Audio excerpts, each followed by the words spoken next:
Paramashivoham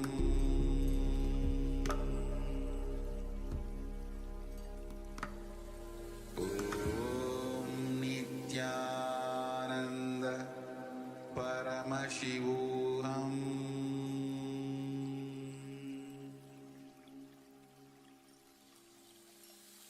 I bless you all.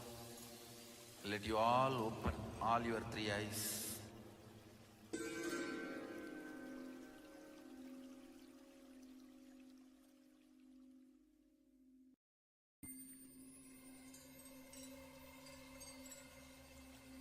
I welcome you all with my love and respect.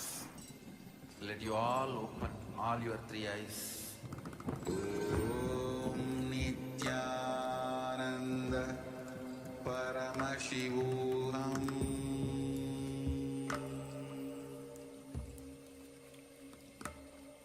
Om Nithyananda Paramashivoham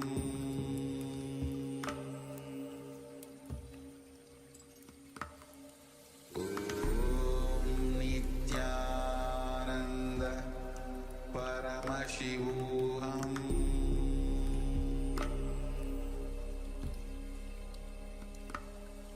Om Nithyananda Paramashivoham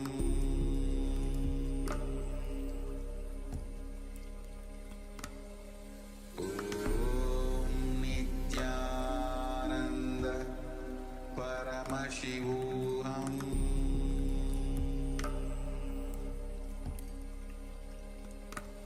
Om Nithyananda Paramashivoham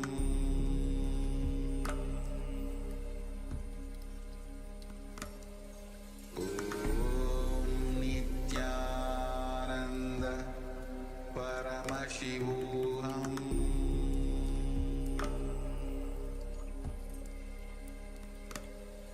Om Nithyananda Paramashivoham Om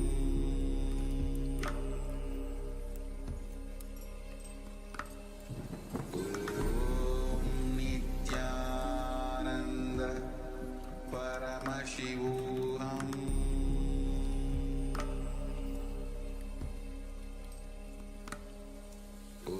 Om Nithyananda Paramashivoham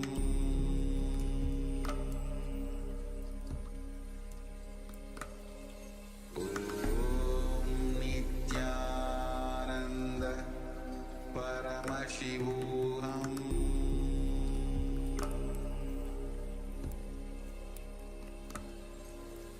Om Nithyananda Paramashivoham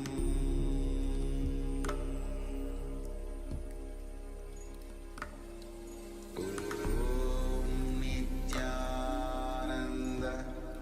Paramashivoham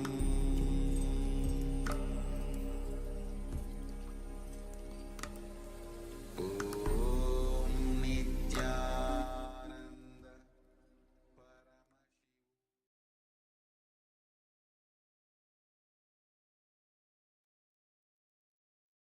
Yes. Now, whatever Swamiji manifested through the third eye, whatever you've seen on the page number 45, you can put it in the chat.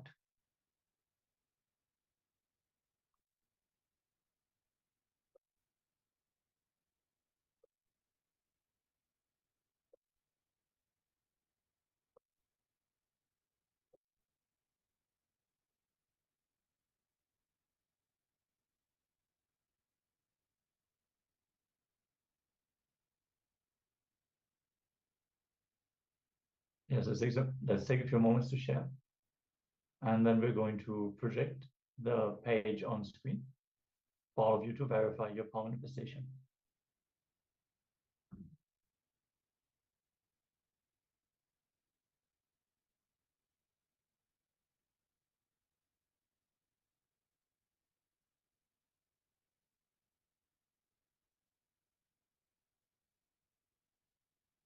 Yes, we're now going to project the page and read it out for you so you can verify whether this aligns with what was revealed to you.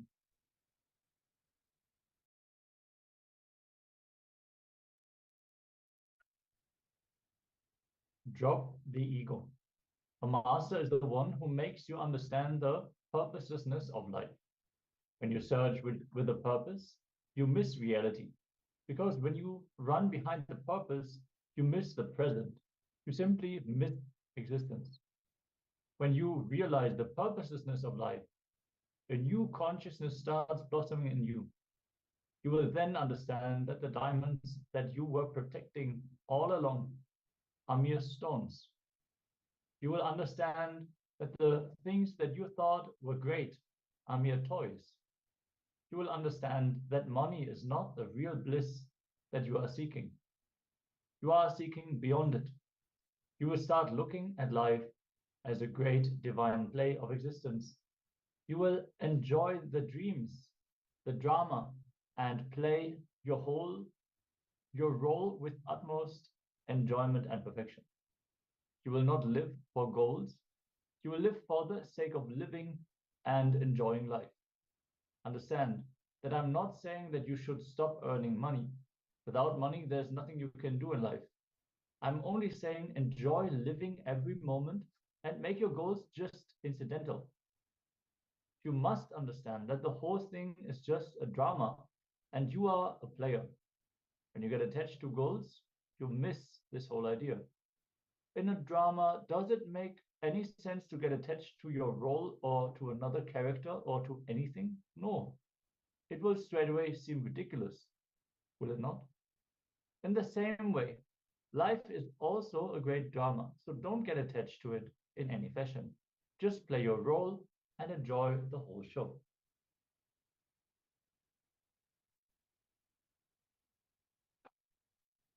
Yes, if you have seen this or any of the sentence it has been revealed, you can put it in the chat.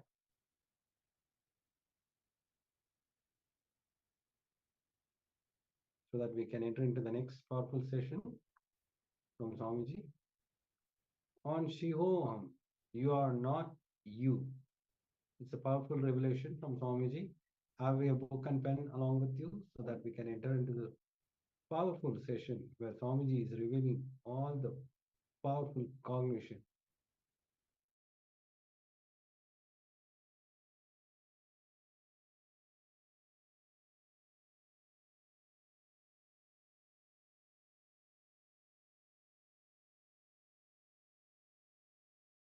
I'm going to introduce you to you. As I said, you are not just the body or your mind or what you cognize as you. Listen, you are not just body or mind or what you cognize as you. Let me show you a simple presentation. Visualize this as a round.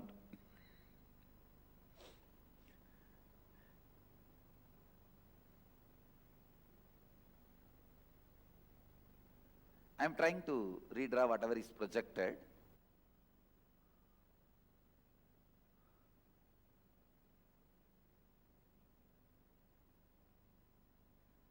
Actually, you are totality of your body. Please, the first component of you is your body, the physical body which you are carrying, which is made out of bone, flesh, blood. This is the first component. Then second is your breathing structure. Inhaling, exhaling, the breathing structure is the second. Third, your mind, sometimes up, alive, excited, sometimes depressed, sometimes frustrated, sometimes feeling guilty, sometimes feeling alive, bright, sometimes feeling tired, bored. Mind, that is the third part of you. Fourth, what you cognize as you, what in core of you, what you cognize as you, what you feel as you, that's the fourth part of you. Fifth, the bliss, freedom beyond all these four. I can say the glimpse of real you.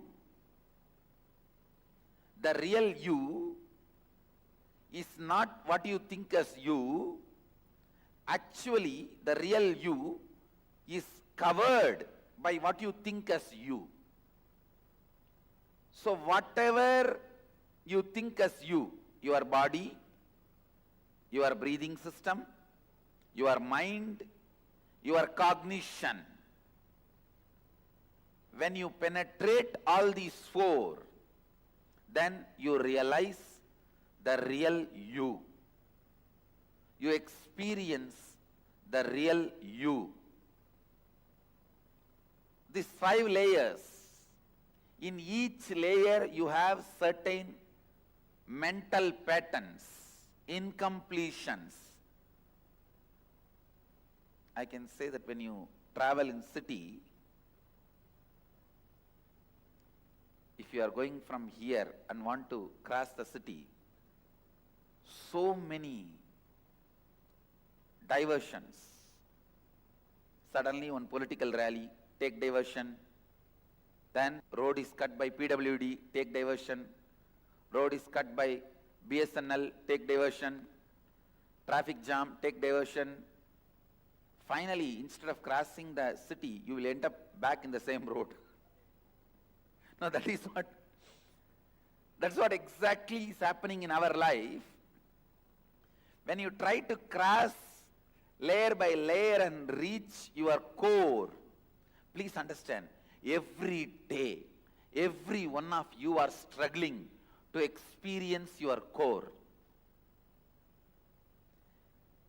When you are back from your work, the way you throw your shoes, throw your clothes, lie down on the bed, even in that moment, you are trying to reach the real you.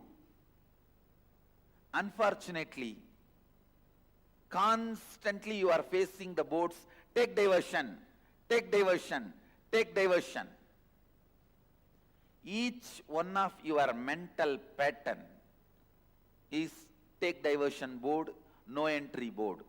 Take diversion, no entry, road closed, maintenance work going on, sorry for the inconvenience. These are the boards you are constantly facing.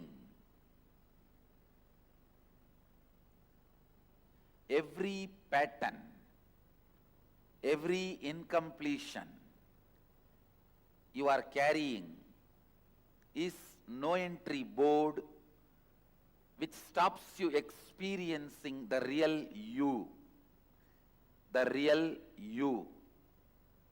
I should define the word incompletion. Words, thoughts, emotions, residues, hangovers of the past sitting in your present and not letting you live your future is pattern. Listen.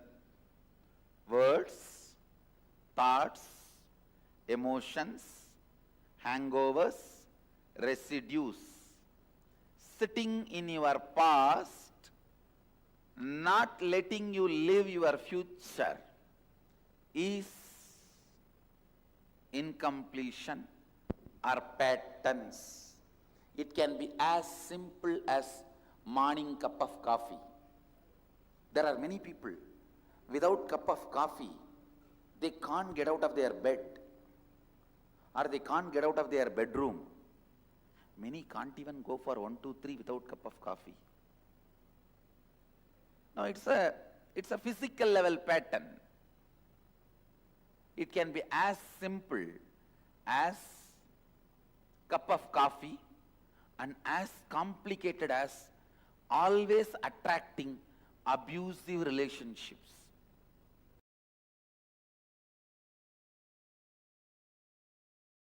I was expanding on love current of Mahadeva and Isavasya Upanishad, 10th verse. Anyadeva hurvidyaya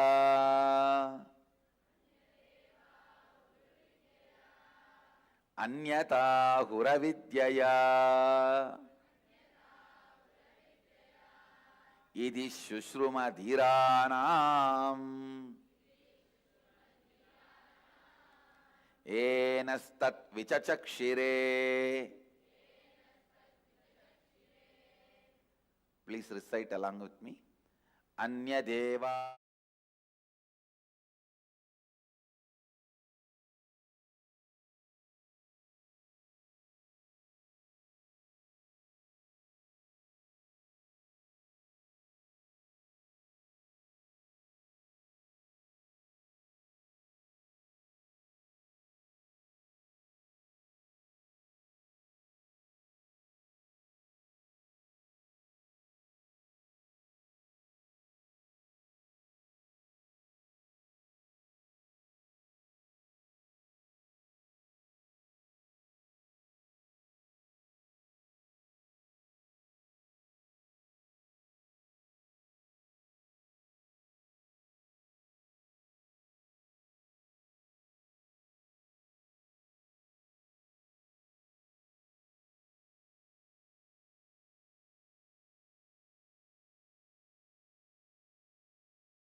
Nithyananda, Nithyananda to all the participants.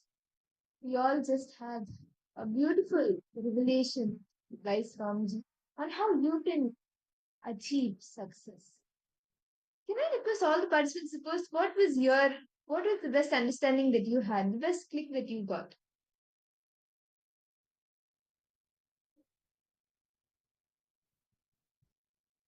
I request all participants suppose it was actually a very powerful revelation all of us just now listened to. I request all participants suppose what is it that each and every one of you understand from this beautiful revelation? What Swamiji has revealed? Yvonne, okay, I see many of the participants logged in. Wang Han Yu, Nithyananda, Judy Sula, Master Creators, Ma Yvonne, Ma Kailivong. Yes. Nithyananda to all the participants. Yes. Can I request all of you to post what exactly did all of you understand from the session? It was a very powerful revelation Swamiji spoke, right? The key, how to be successful in your life, how you can manifest anything you want in your day with health, wealth, relationship in your job. How you can manifest success, how you can manifest success in that key. Swamiji very beautifully gave a key for us to manifest.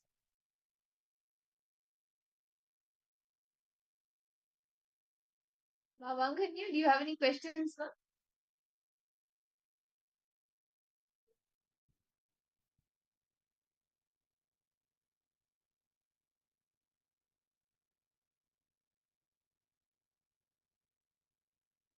Swamiji very beautifully revealed in this video, in this session. Swamiji very in segment, Swamiji very beautifully revealed how most in life we keep Guru as a negotiating table. Meaning, like, okay, let me be saying Swamiji, I want to manifest all this, but at the same time, I want to be devoted to you. Please manifest my reality. I should like Kailasa. I should get Mahakailasa for me. Like I should attain Mahakailasa once I leave my body. You want to manifest all the blessings of your life, right? But instead, you do not want to compromise with all the desires you have in the outside world. Right? Yes? Like how to say, you want to earn money, you want to become a billionaire, but at the same time, you want to be a devotee of Swamiji. So instead of negotiating with the world outside, we negotiate with life. We negotiate with Guru saying, Swami, please, can you please do this for me? I want to manifest that. Or can you please make the rule like he asks different ways, right? But understand Swamiji says. Very beautifully, Swamiji made a very clear straight point that see, the key to success. If you want to manifest success in your life, you want to be successful in your life, you have to, first and foremost thing is negotiate with the whole world. But don't negotiate with the people. What it is, whatever it is, never negotiate with me. Never negotiate with Paramashivoham. Very beautifully, Swami also revealed like never questioning Patini what. Not, I'm not going to negotiate with my Guru. No matter what happens, I am not going to negotiate with him. I will negotiate the whole world for him, but I will not negotiate. How many of you are catching this? I request all the participants to post how many of you are catching this? And how many of you have seen that sometimes in our life, when something happens, do you see yourself negotiating with life for the Guru? Or do you see yourself negotiating with the Guru, with Swamiji? Give me this, give me that, then I'll do this. What is it that you experience and what is it that you do?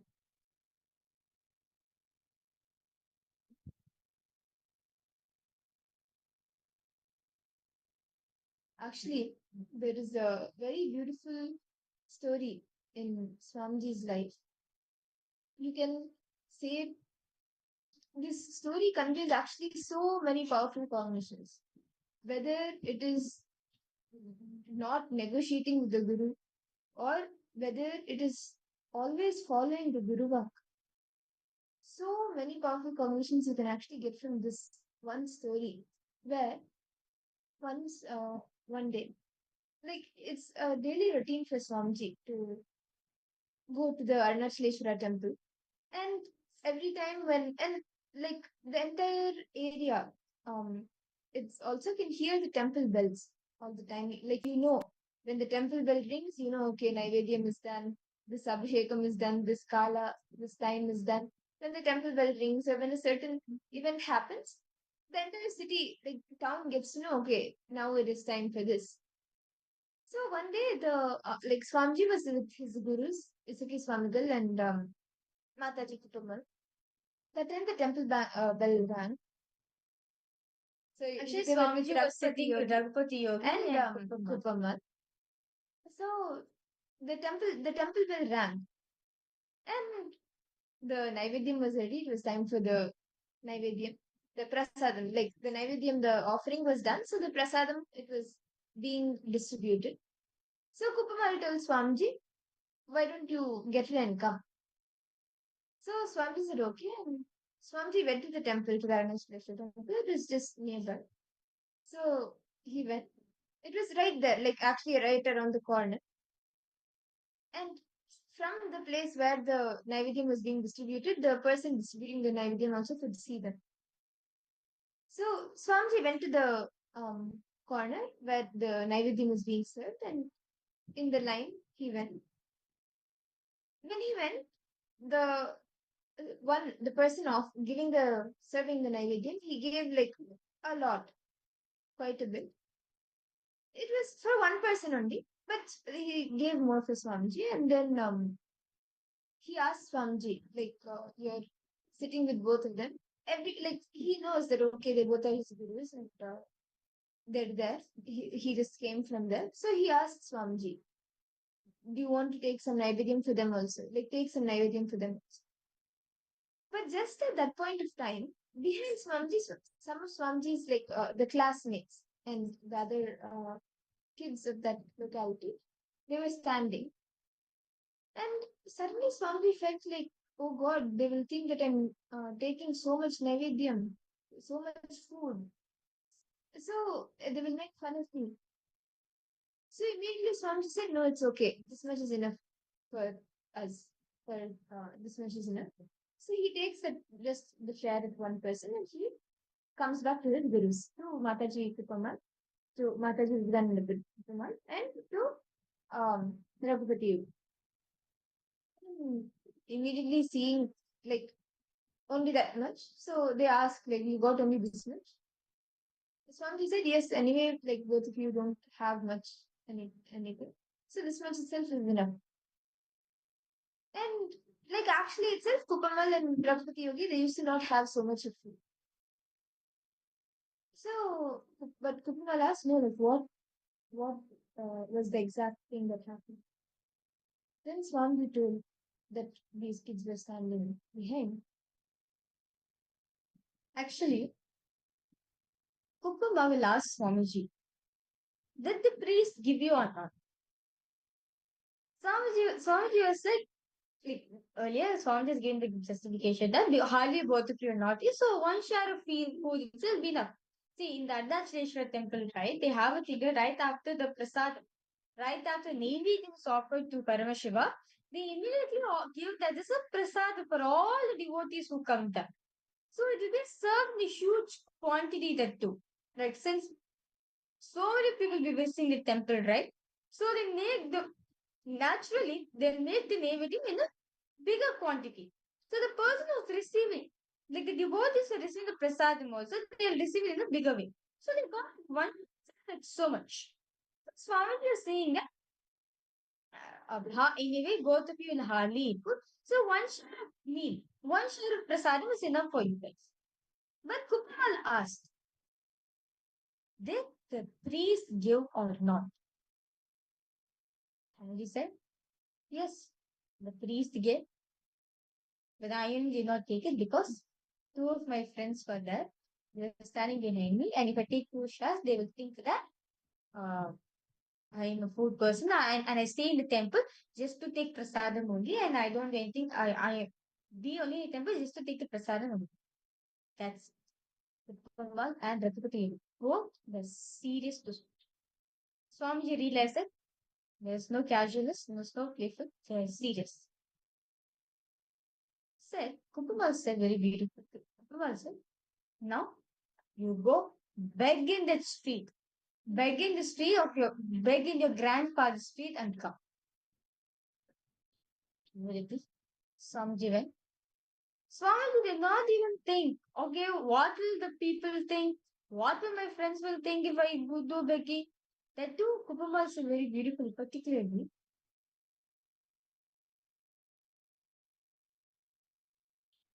Kupamal is very particular. Go and beg in your grandfather's street, where your grandfather is selling the shop, right? Exact where the grandfather's shop is. Go in that street and beg. And actually, this was the same street where even those two friends that were standing in Swamiji, their fathers also run a shop. Swamiji's grandfather also runs a shop, and like Swamiji's father and grandfather, all of them are there. And actually, Swamiji's grandfather, he literally owns that entire street. Like everyone respects him, he holds a high respect there, and he literally owns that entire street. And Swamiji's father has a shop there, and those two kids' father also has a shop there. So Perumal asks Swamiji to go and beg in that very same street. So Swamiji goes, then he starts begging in that street.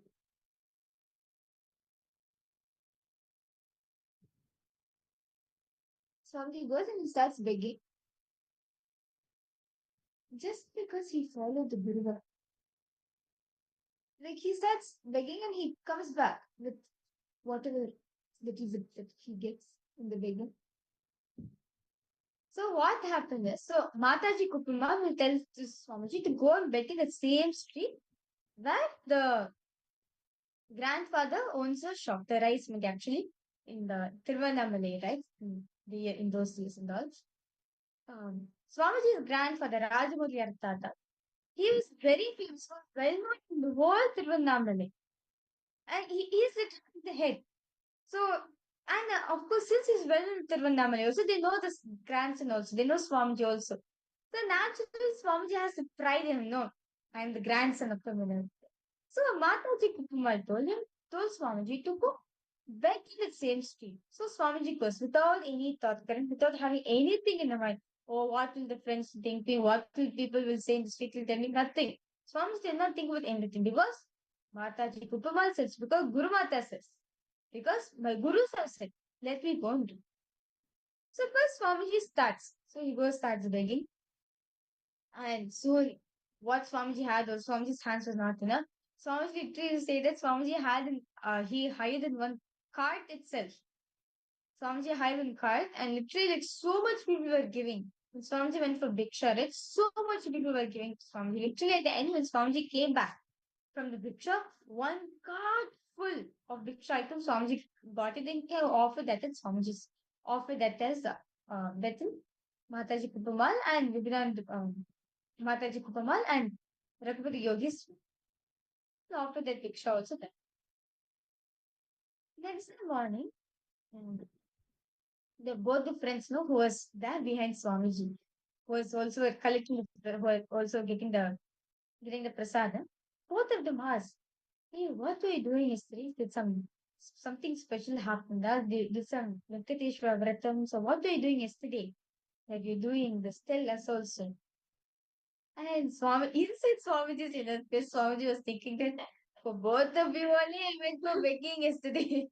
There was no special anything, nothing like in Swamiji's inner space. And Swamiji is saying, because of both of you only, I went for begging yesterday itself. Because see, in this session, very beautifully interesting, Swamiji say, Swamiji will reveal that because Swamiji thought that, okay, because Swamiji thought that, okay, because Swamiji assumed that they may have this cognition that, oh, I mean, staying in the temple because of getting the prasadam only and all those things.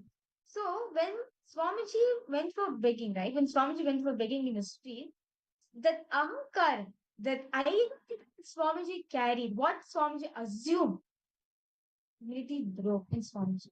So, that's what Swamiji decided. Very clearly, Swamiji saw that without one thing about Swami, one beautiful thing Swamiji says at the point of time, right? Swamiji did not have any thought, nothing.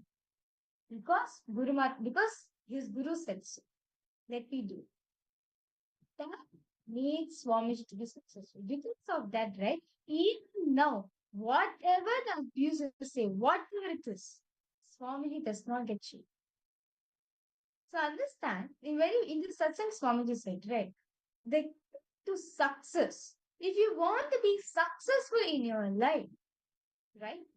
Want to be successful in any aspect, be it health, wealth, your relationship, any aspect of your life where you want to be successful, don't negotiate with your guru. Don't negotiate with your guru. Whatever it is, you will negotiate with the whole world for your good, but I will not negotiate with you. I will not negotiate with Paramashivoham. I will not negotiate with Swamiji. Just how Swamiji had read this incident, just as Swamiji had the thing. Because the Guru said so, let me not have any second thoughts and let me not have any other idea, let me not assume anything. Because he said so, let me go do. Same. If you have the same attitude towards ourselves, not carrying it, I see most of the time in our life, we run our whole life based on others' assumption, others' approval, right? We think that only when people give us attention, when people praises us, or when people give certification for what we do in our life, we feel great about it. But at the end of the day, when the certification is not being given to you, what do you feel? You feel lost, right? We feel powerless. We, as a whole life, has been gone. But at this time, we just drop the identity. If we just drop what you're holding in your inner space and just decide, let me be integrated. What was Swamiji says? Let me be integrated to them. With question, I will not question what he says. Just from the pure understanding that what Swamiji said so, like as strongly declaring that whatever Swamiji says, it will only be good for me. With that conviction, if you follow what the Swamiji says, you will manifest success in life. That's exactly what Swamiji says. Don't negotiate with the Guru. Don't negotiate at all. Simply follow that simple integrated, simple obedience. Just follow. You will see you'll manifest the success. Whatever success you want to manifest in it, simply you'll be able to manifest. Nithyananda, Mahalin,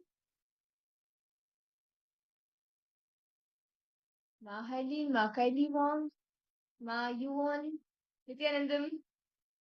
Can I request each of you to post? Where have you seen yourself negotiating with the Guru? Where have you seen that whenever, without negotiating with the Guru, you took the decision, like, yes, whatever Swamiji is telling, let me do. And you've actually manifested a Guru. You actually had a shift. Mahalin, do you have any questions, Ma?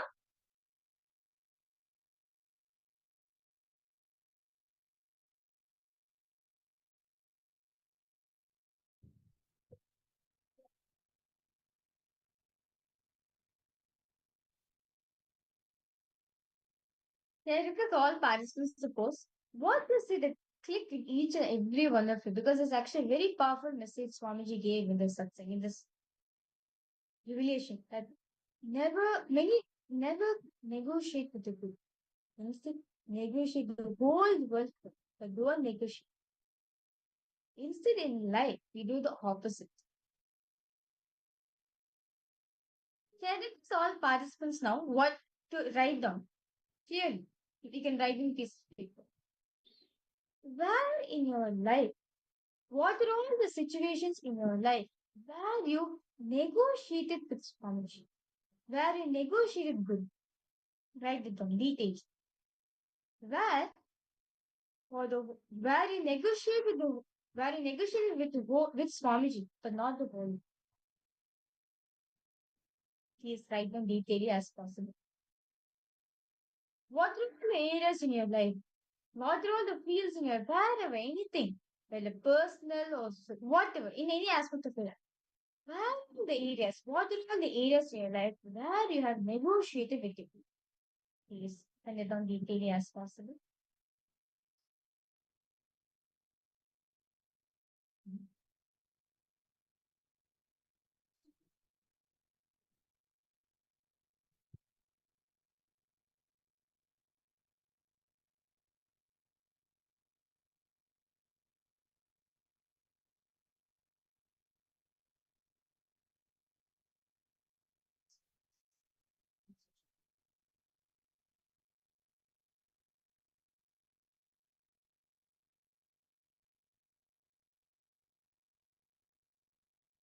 I see many of the participants logged in. Ma Fatima Dehastani, Ma Harleen Gomez, Nithyanandam, Ma Julie Silla, Ma Yoganyana, Ma Sherman Rose, Ma Stephanie Daters, Ma Yvonne, Ma Kylie Wong, Ericas, all of you to please write down clearly. Where are the areas in your life where you negotiated with people, where you negotiated with friends?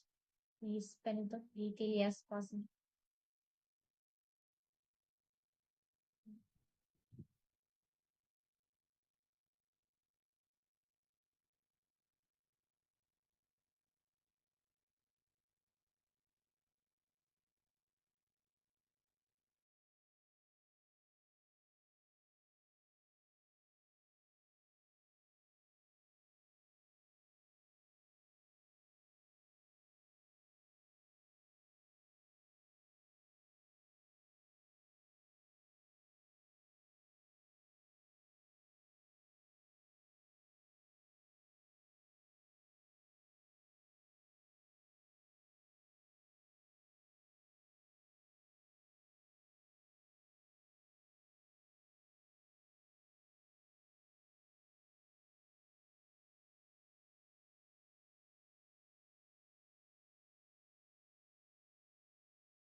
Write down detail in every aspect in your life where you where you negotiated with Swamiji for your desire.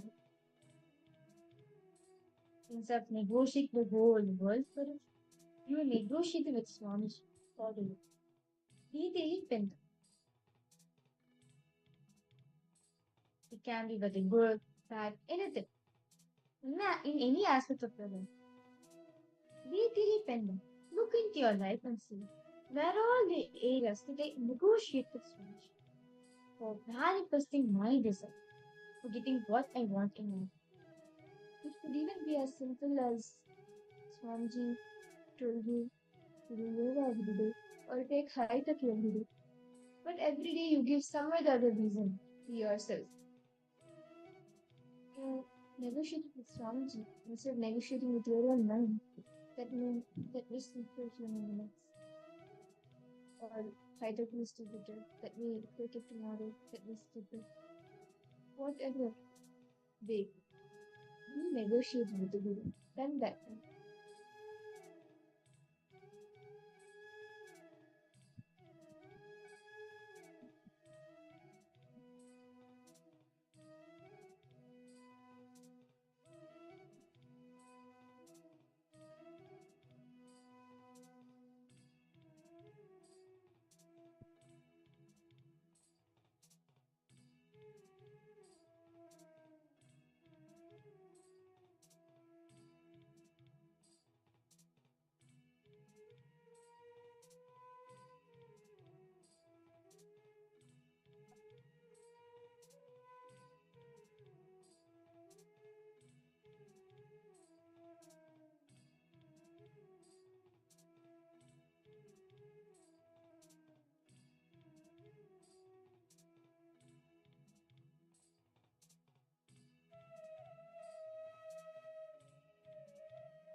now.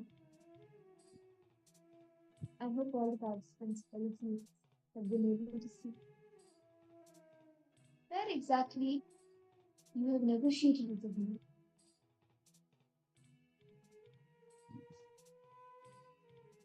Just the self. The self cannot negotiate with the guru anymore.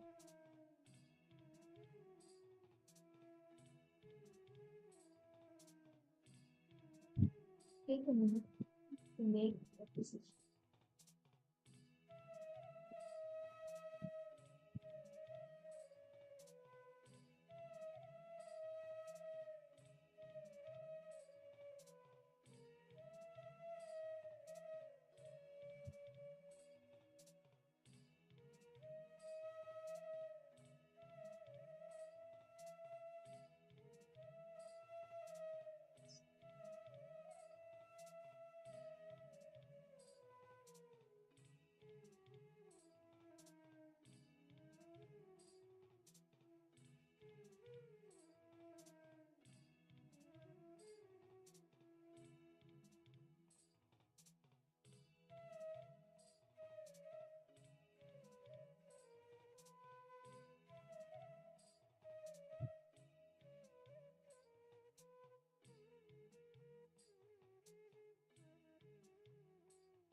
Nithyananda.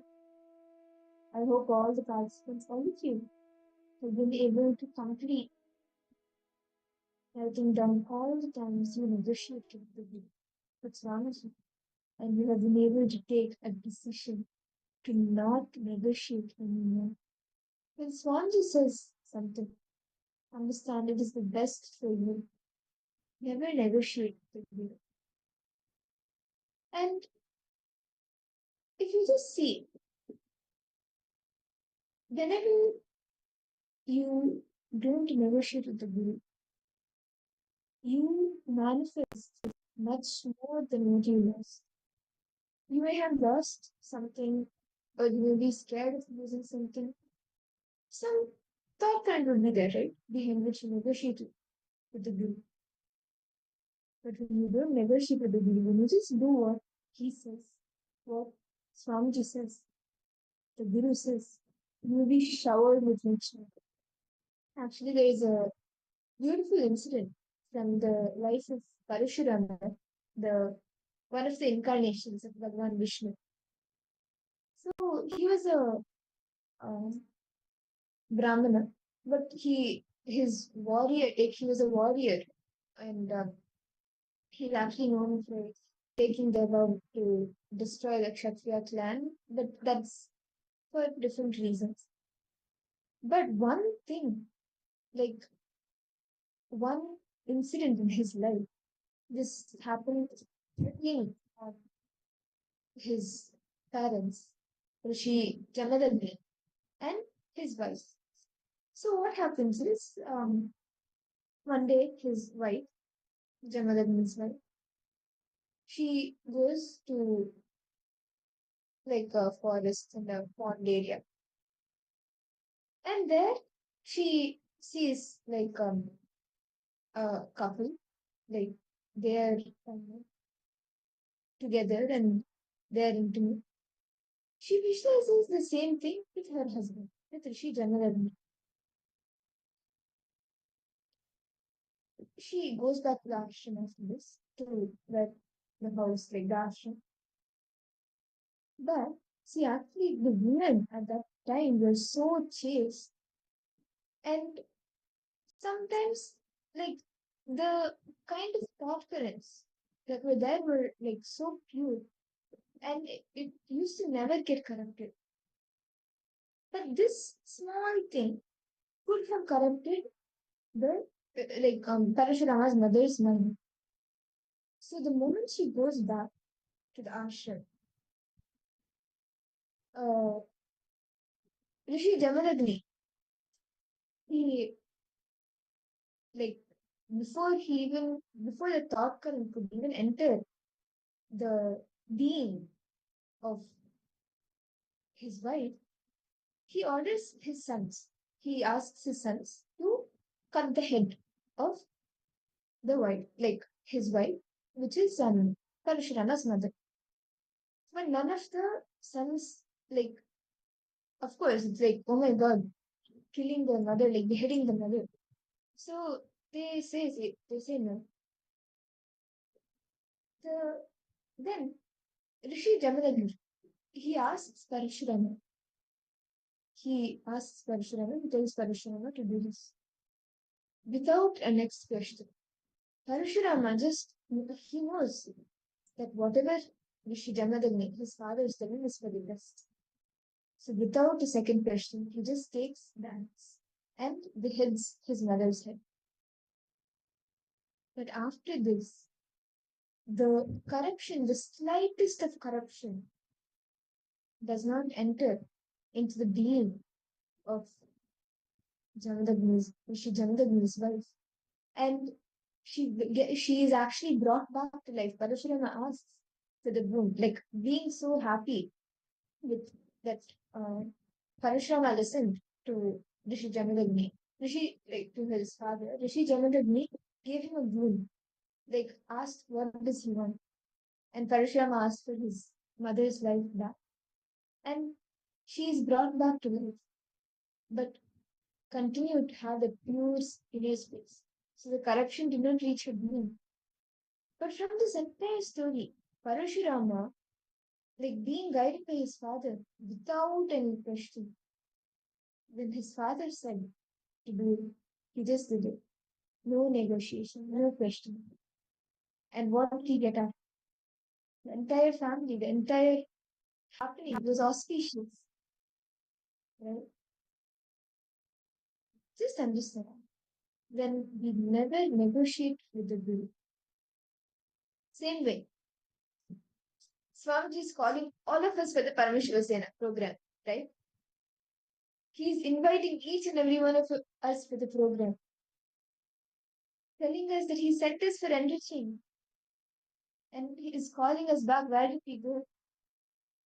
When he is calling, why to negotiate with all the different obstacles like I don't have money, I don't have a flight, I don't have a passport, I don't have time, I have my job, I need to be with my family. Why negotiate with all of these reasons? Instead, why don't you enrich each of those situations? Those, if it's people, enrich those people to come along with you for the program. If it is time, manifest time. Just surrender it at Swamiji's feet. You will manifest the time to make it to the program. If it is passport, visa, flight, all of these. And it's a few others who have the same obstacle. You will have a breakthrough. Or just surrender. Make a declaration. Let me make it to the program. Without negotiation. Without telling Swamiji I'm having these problems, I will not be able to make it. No. Without the negotiation. Just drop everything. All the obstacles. Just know Swamiji will take care of it. He will take care and he will manifest whatever needs to manifest. You take a step and come to the program. How many of you have seen that when you have not negotiated, you have experienced some other miracle?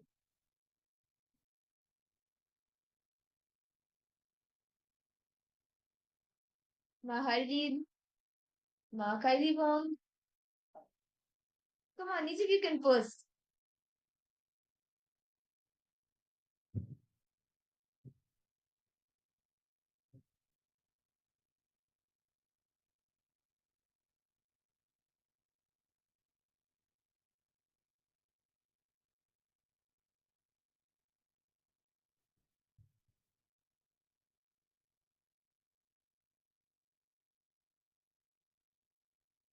Any questions?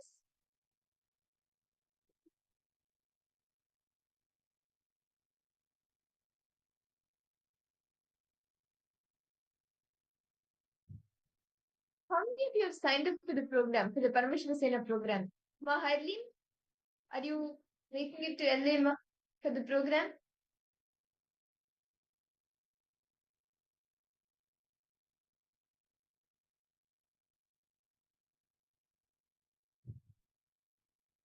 Ma Harleen, Ma Kylie Wong.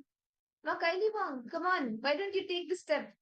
Take the jump to attend the Paramashivoham program. See, actually, the next season, the next batch, right? It is going to be happening during the Mahakumbh Mela, during the next Mahakumbh Mela 2025. And it's just around the corner in just a few days, 10 days, 11 days from now. And you cannot even imagine in what scale of celebration it's going to be. It's like celebration after celebration, and at the same time, intensely on ground training by Swamiji for each and every step of becoming an ambassador of KAILASA. Every step of the way, you will be guided, you will be taught, helped, and handheld literally by Swamiji to evolve as an ambassador of KAILASA.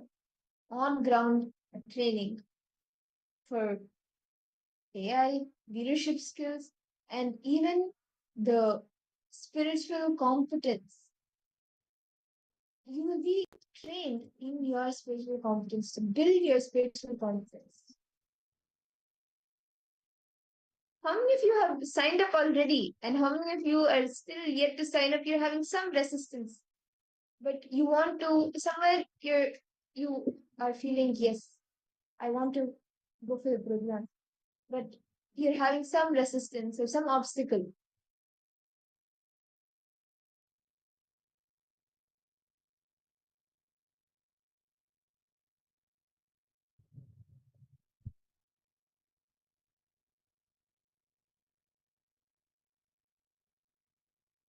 Yeah, actually, like I just remembered one beautiful incident, um, which I wanted to share with all of you.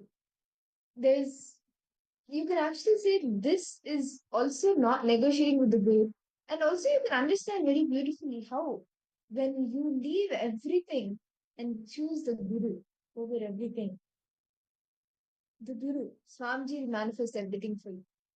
Actually, there's this one of the Balasans. Before joining Gurukul, he was very like attached, or he like loved animals a lot. He had dogs, birds, everything in the house. And when this was not even for Gurukul, but for the NGS program, the 21-day program for kids, when his parents had asked him, like, this is the program, and for 21 days, let's go to the ashram for the program. He was first, he was like, how the animals are there, and I need to be with the animals. I can't leave them and come there. No animals will be there.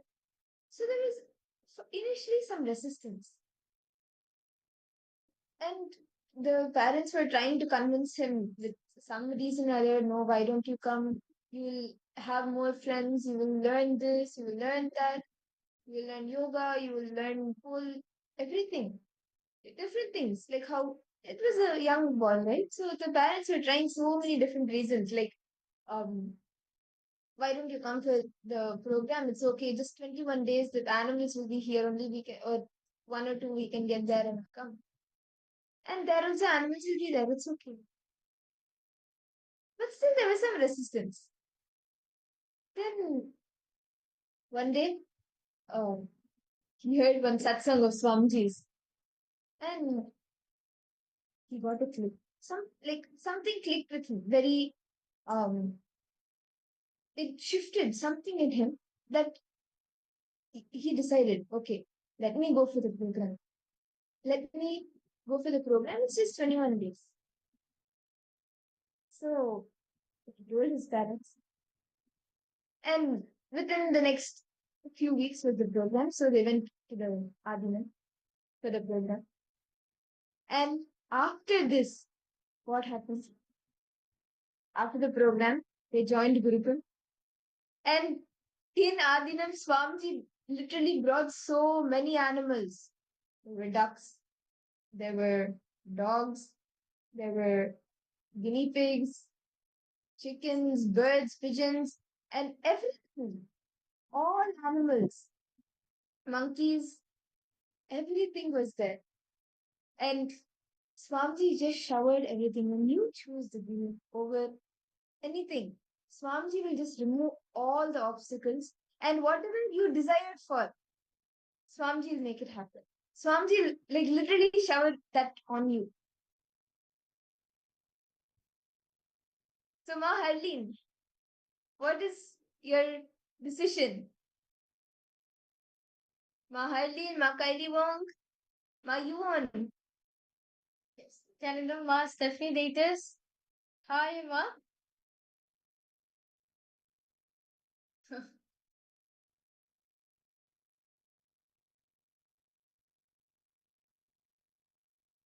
Doing good?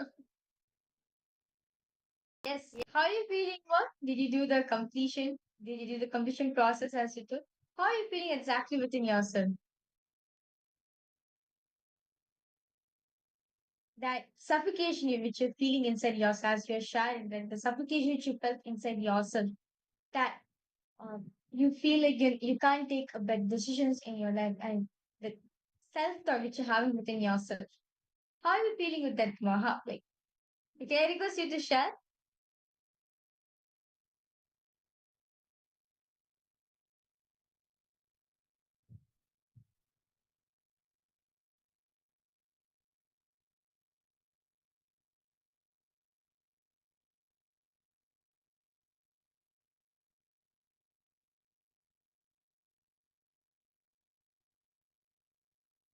Well, Stephanie, are you coming to the program on January 13th?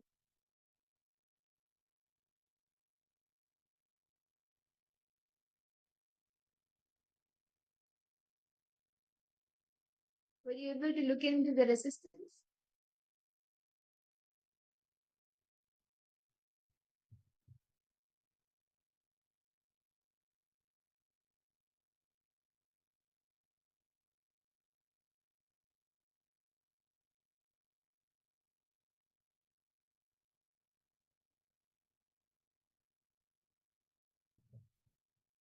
Understand?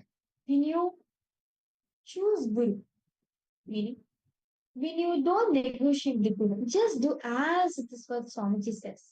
Certainly you'll be successful in your life. In the Paramashivoham program, right, which is going to be happening, in the Paramashivoham program, literally Swamiji is going to be manifesting all the realities actually like I say remember one of I say remember one of the person again like one of Swamiji's devotees. Whenever he loses his job, right? Whenever he loses his job, the only thing he does is surrender to Swamiji. Let me be pure space of gratitude. Because Swamiji, let me not question Swamiji. Let me not negotiate with him because Swamiji knows the best. So each time, whenever anything happens to him, right? Whenever anything happens to a devotee, he only comes in a space of gratitude because he knows for a fact Swamiji will manifest the best for him. So actually, he lost his job and lost every single thing, and he came back to India. And at that because let me be in pure gratitude to Swamiji for whatever Swamiji has done in my life. All auspicious thing. Anything which is auspicious because of Swamiji, only let me not question him. Let me be in pure space of gratitude to himself. And guess what happened? Because of the strong cognition he had, right? Because of that, he never negotiated with Swamiji. He never questioned the Guru. Because of that, now he's successful. He got a job. He got a job where he uh, gets the highest salary, and he gets promotion. He just got promoted. And understand, literally within a month, he manifested whatever he wanted in his life. Oh, because this one thing. Let me not negotiate with someone. Let me not negotiate with people. I understand must definitely this. The resistance you have it within you, right? What you feel it's not possible. But let me tell you something, it is for you.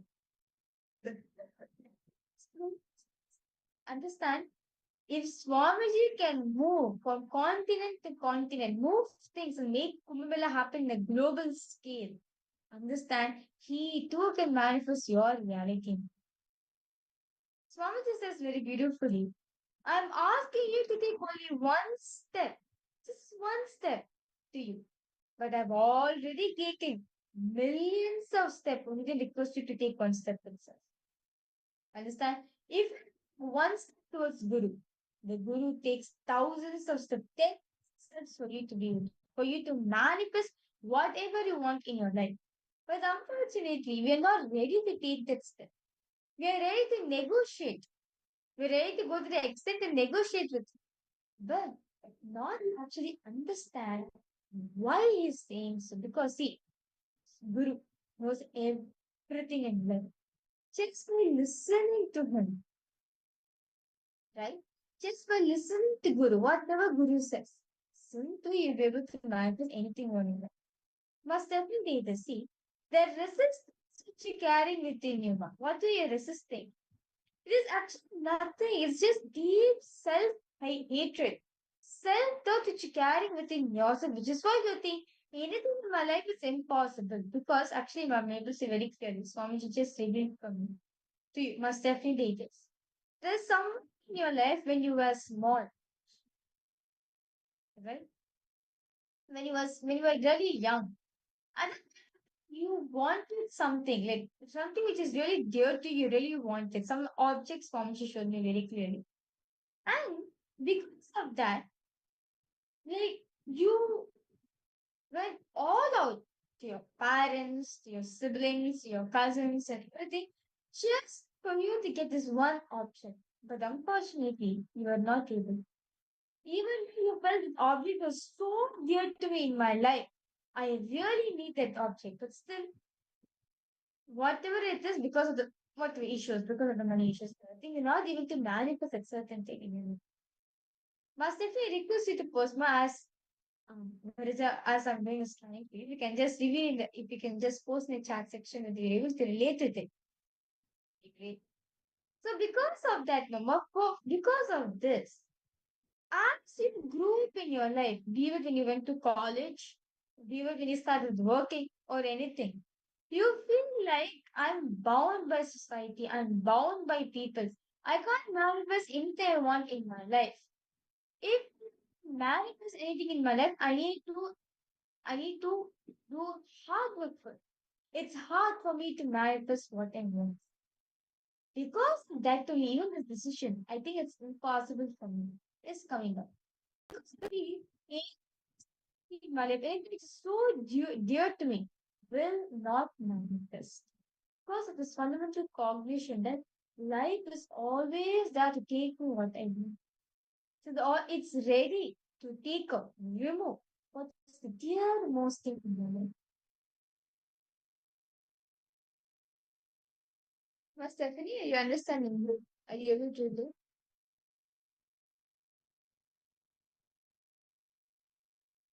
Mas Stephanie, see, one thing I would say to you, it's not out of force, not out of anything.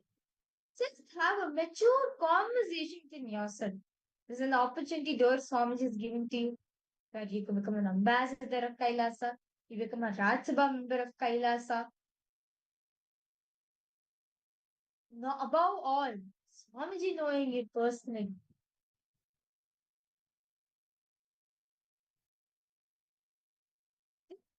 It's not possible, but it is very much possible. All you need is just drop that resistance you're carrying in you. You drop the resistance to you, see simply you'll manifest what you want.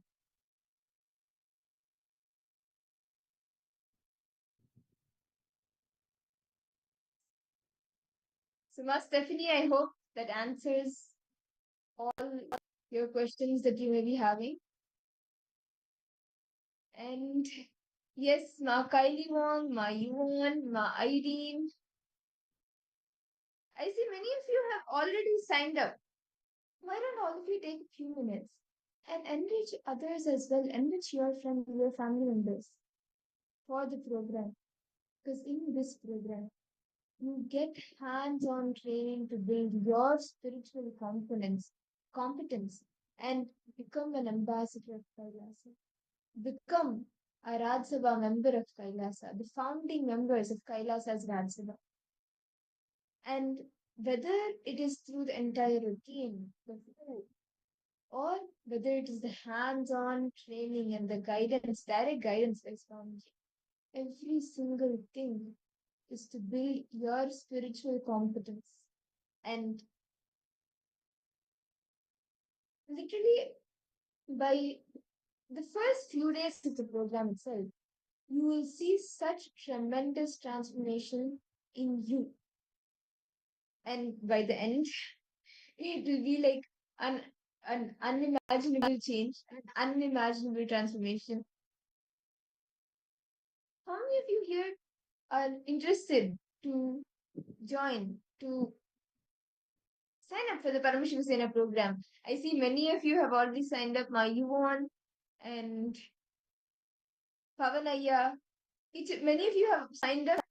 How many of you are yet to sign up for the program, but are still having some or the other obstacle where you want some help in?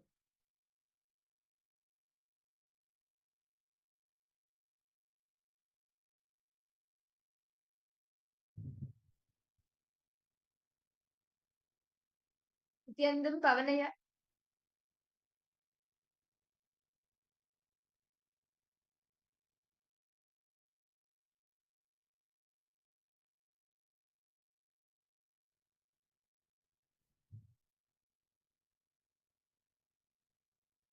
Okay.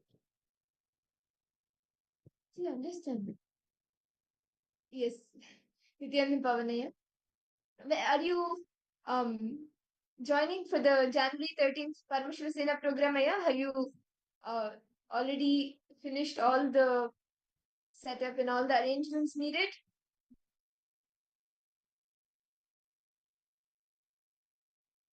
You will actually have a blast in the program. It will be like a spiritual blast, especially with the program happening and the Kumbh Mela happening. It will be like a spiritual blast and such intense energy and activism throughout the day, on the on-ground training, and even the entire Kumbh Mela celebrations, grand celebrations of Kumbh Mela. And ultimately, you will get to experience the Paramashiva Vijnana, the space where Swamiji himself will know. Swamiji will know you one on one. He will know your name, your background, your profession, everything. And apart from that, even internally, whatever you are experiencing.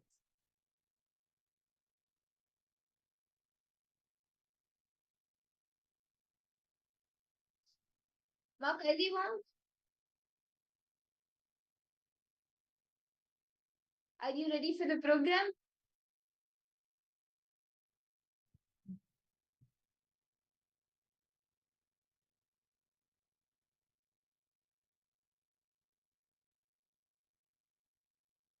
See, when you just decide, okay, let me not give reasons.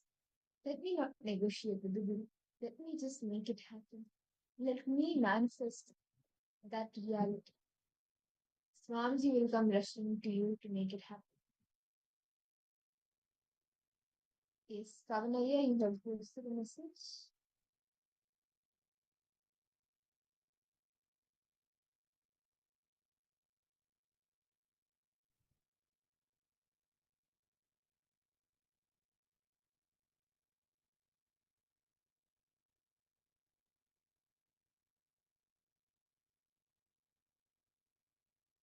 Okay.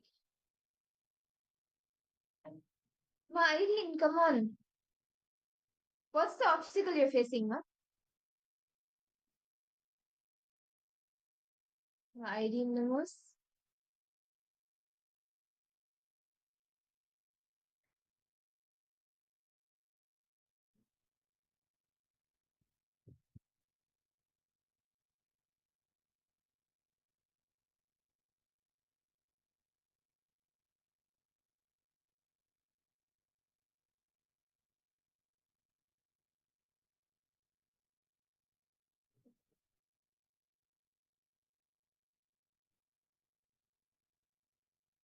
Now,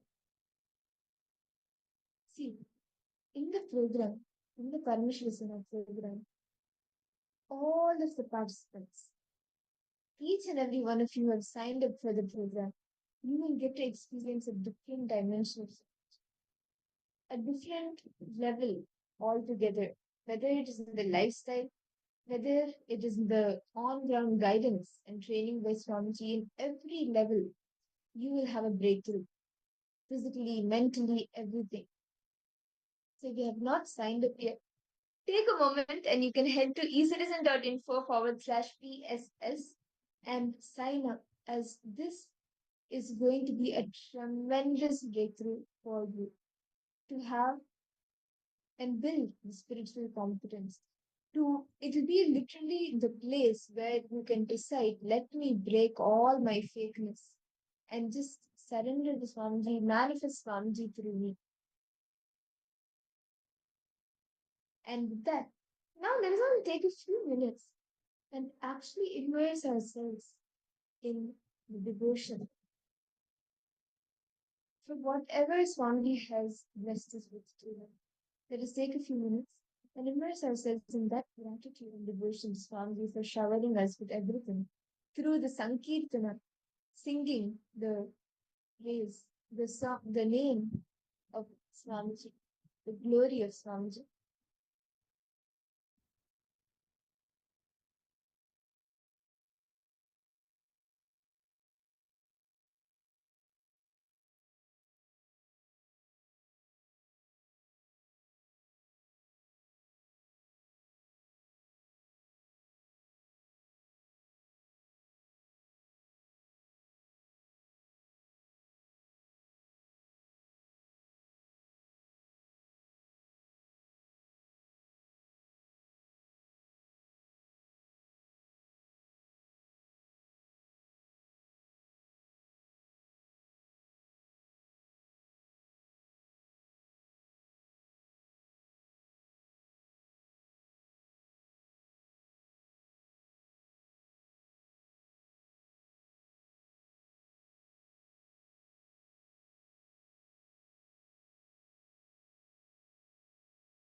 चर पर पूर्णा शिवोऽहं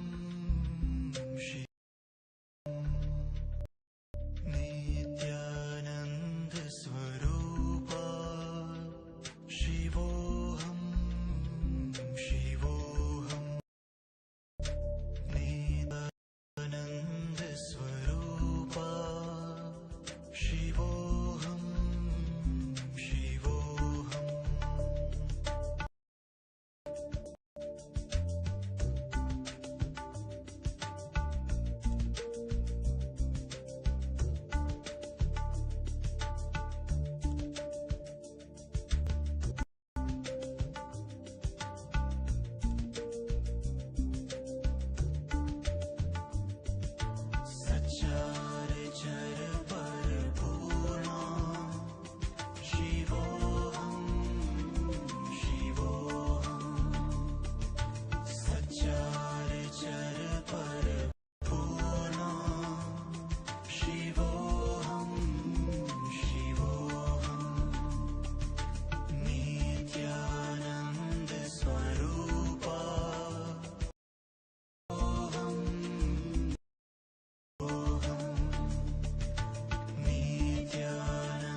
Now, let us all take a few minutes and immerse ourselves in the devotion and by singing the glory in the name of Swamiji. Today with us we have Nithyananda Swami who will be guiding us through the Kirtans, essentially for us immersing ourselves in the devotion through the singing of Swamiji's name. Let us all sit straight. I request all the Paramashivoham participants and the devotees who have joined us live in YouTube and all the other social media platforms. Please sit straight, close your eyes. Let us now begin with the Satguru Vandanam.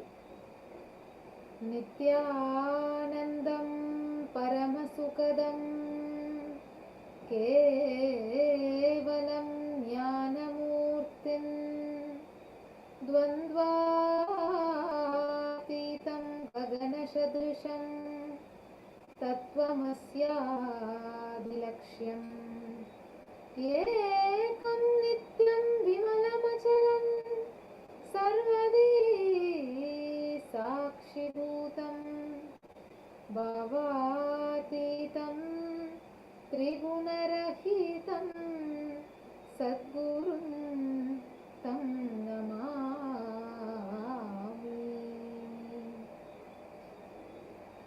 Now, let us begin the Nitya Kirtans. Request every one of you to have a deep feeling connection with Swamiji and sing along with us. We will be projecting the lyrics on the screen for you, so you can read the lyric and sing along with us. Let us begin.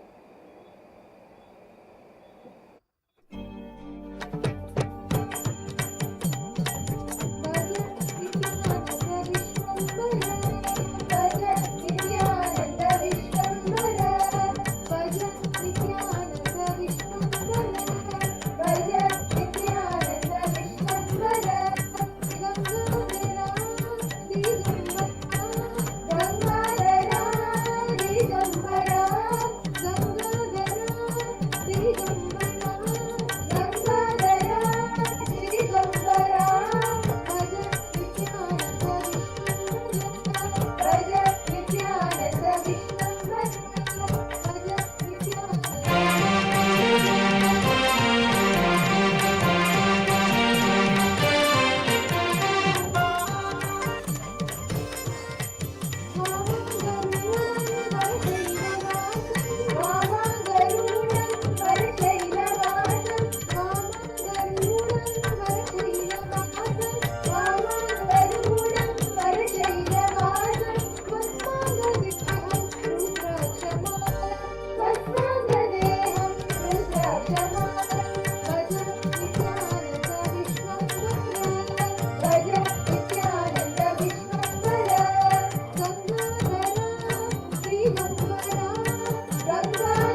continue to remain in the pure space of devotion, immersed in the meaning of Swamiji, the glory of Swamiji.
Shankara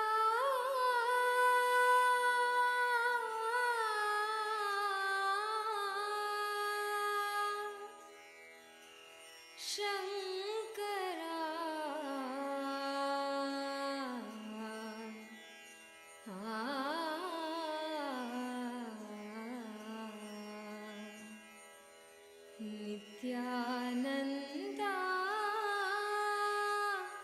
Shankara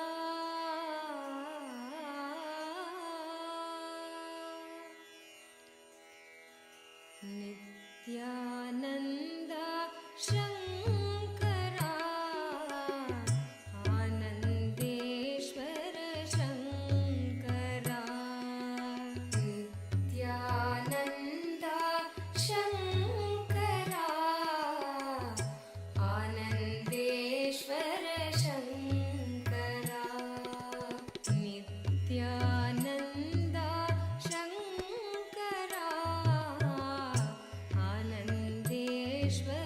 Shankara Nityananda Shankara Anandeshwar Shankara Shankara भयङ्करा Shankara भयङ्करा भवभयहारी Shankara भवभयहारी Shankara Shankara भयङ्करा Shankara भयङ्करा भवभयहारी Shankara भवभयहारी Shankara Nityananda Shankara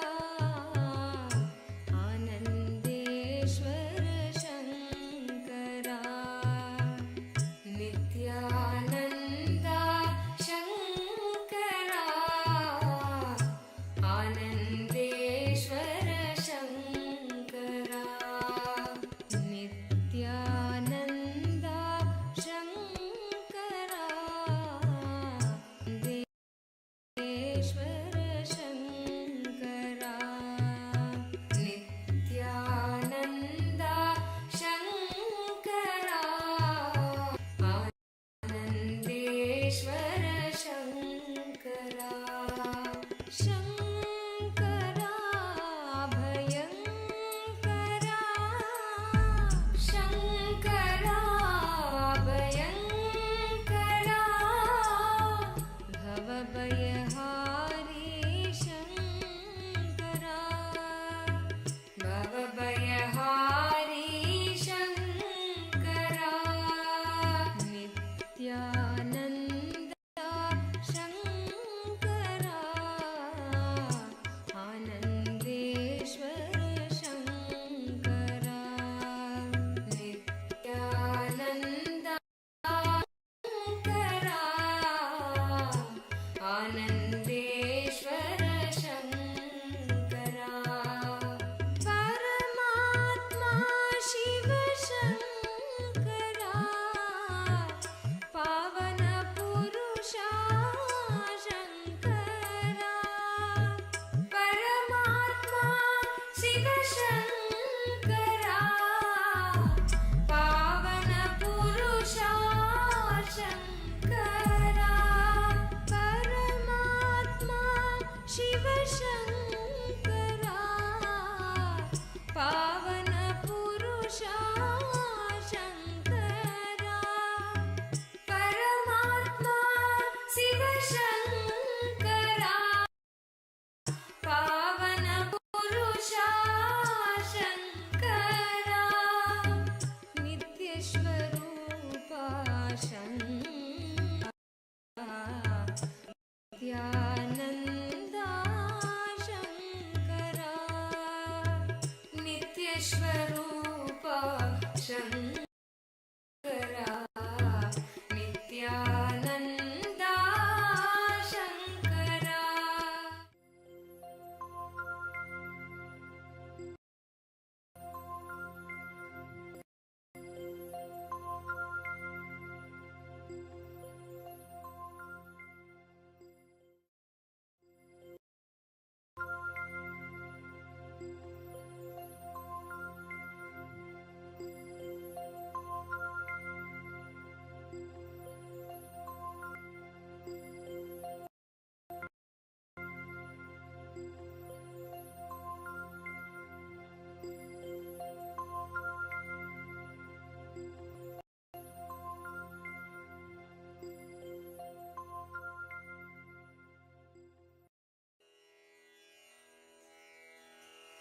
Shankara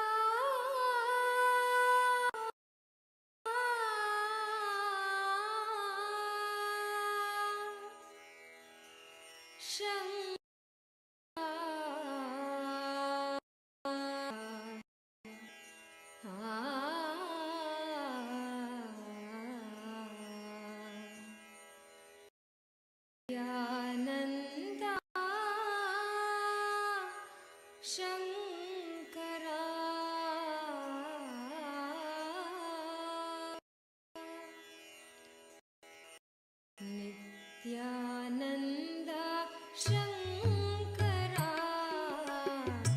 Anandeshwar Shankara Nityananda Shankara Anandeshwar Shankara Nityananda Shankara Anandeshwar Shankara Nityananda Shankara Anandeshwar Shankara Shankara भयङ्करा Shankara भयङ्करा भवभयहारी Shankara भवभयहारी Shankara Shankara भयङ्करा Shankara भयङ्करा भवभयहारी Shankara भवभयहारी Shankara Nityananda Shankara आनन्दे Shankara Nityananda Shankara Anandeshwar Shankara Nityananda Shankara आनन्द शङ्करा नित्यानन्दा शङ्करा आनन्देश्वर शङ्करा शङ्करा शङ्करा भयङ्करा भवभयहारी शङ्करा भवभयहारी शङ्करा नित्यानन्दा शङ्करा आनन्देश्वर शङ्करा नित्यानन्दा शङ्करा आनन्देश्वर शङ्करा परमात्मा शिव शङ्करा पावन पुरुषा शङ्करा परमा शिव शङ्करा पावन पुरुषा शङ्करा परमा शिव शङ्करा पावन पुरुषा शङ्करा परमात्मा शिव शङ्करा पावन पुरुषा Shankara नित्यस्वरूपा Shankara Nityananda Shankara नित्यस्वरूपा Shankara Nityananda Shankara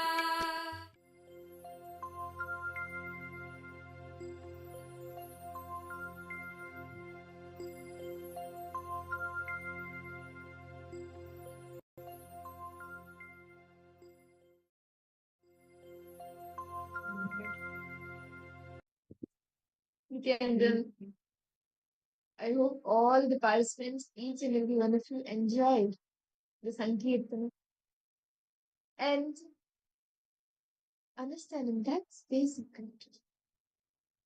When You just immerse yourself in devotion and bhakti. Whatever problems, obstacles you may be having in your life, Swamiji will just dissolve them, remove that completely from your life. Because when you protect your bhakti, bhakti protects you. Can I request all the participants to post? Like, if you have any questions, please feel free to post. And all the participants who are yet to sign up for the Paramashivoham program, how many of you are yet to sign up for the program? Can I request each of you to post what is that obstacle that you are facing?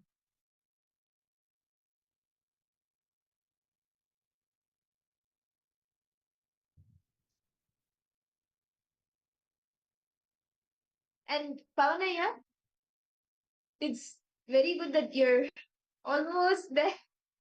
You can book your tickets soon and make it for the program, especially in India, Kumbh Mela, like not only in India, even in the US. Swamiji has brought Kumbh Mela from one continent to, like literally has made it into a global celebration. So in India, in US, everywhere it's going to be a grand celebration. And very happy to know that you are going to attend and you're at the last step of booking the ticket, the train. Okay. Aya, why don't you take some time, enrich your family also. When you enrich others, those powerful cognitions become a part of you. And even as a Paramashivoham member, Swamiji is calling you, saying that, hey, I sent you for enriching, why did you do it? So why not start enriching more and more people? Invite your friends, your family members to come along with you for the Paramashivoham program.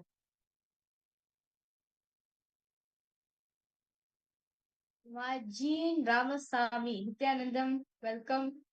Ma Joy, Nithyanandam, Ma Yumo, Nithyanandam, and Ma Deborah, Nithyanandam to you too. Okay, so Ma Jean Ramasamy, you're saying money is the obstacle, right? Today, why don't you enrich 10 other people or 11 other people who are facing the same obstacle? Enrich them for the Paramashivoham program. And if they're having an obstacle with money, give them the powerful cognitions that Swamiji has given on wealth manifestation, whichever has clicked with you. Enrich them for the program. You will see by tomorrow you will have a breakthrough. Enrich 11 other people. You will have a breakthrough. You will be able to make it for the program. The money will manifest from somewhere. Like a miracle, it will happen. Majin Ramasamy, where are you joining us from? Huh? Actually, within today, tomorrow, why don't you start enriching a few people?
Yes, Nithyanandam, to all the participants once again, we would like to complete with you for the technical glitch.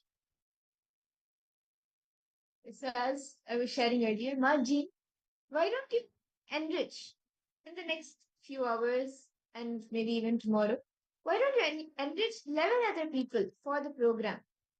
It could be a few other of the Sangha members or even your family members and your friends. Why don't you spend some time enriching them? You will have, okay, you're joining us from Guadeloupe. Ma, why don't you enrich few others from the Guadeloupe Sangha or the entire Guadeloupe Sangha? Why don't you enrich each and every one of them to join the Paramashivoham program? When you enrich 11 other people, those same powerful cognitions will become a part of you. And when the powerful cognitions become a part of you, those same powerful cognitions will manifest on the outside, which will attract wealth. Because what you cognize and what you believe is what manifests. Wealth is an extension of you. So enrich few other people, 11 other people, enrich them. The entire Guadeloupe Sangha also you can enrich. You will have a breakthrough, you'll be able to make it to the program. Whereas Swamiji says that one of the ways, if you want to get rid yourself of any obstacles in your life, start enriching. When you enrich, right? When you enrich continuously, like when you enrich 11 more people that in the Paramashivoham program, you will see the 12th person you will manifest come for Paramashivoham program. Pavana, you've posted, even though surrendering to Swamiji's feet is so enriching a possibility, somehow I want to try and carry some weight. Otherwise, Swamiji does everything for us tirelessly. Yes, Sayya, definitely. That's what Swamiji says. The only thing I ask you to do is just enrich others. When you enrich, right, you'll actually get clarity in it. Swamiji says very beautifully. If you want someone, right, if you want to call someone for Pada Puja or even for Sevas or anything, you convince yourself as your being. Yourself is a first person. You're listening to yourself first. Your being listens to your decisions first. So only we trigger good in you. You don't have the ability to trigger the Guru Bhakti on the other person. Simply, when the conviction of you attending the Paramashivoham program is urgent, it is intensity for you. When you have the conviction, same way, the other person's conviction also gets shifted as life is a mirror. That person in front of you is a mirror. Whatever carrying in your inner space, he simply reflects. Yes, Nithyananda, Ma, you won't? Welcome, Mama. Are you joining us for a Paramashivoham program?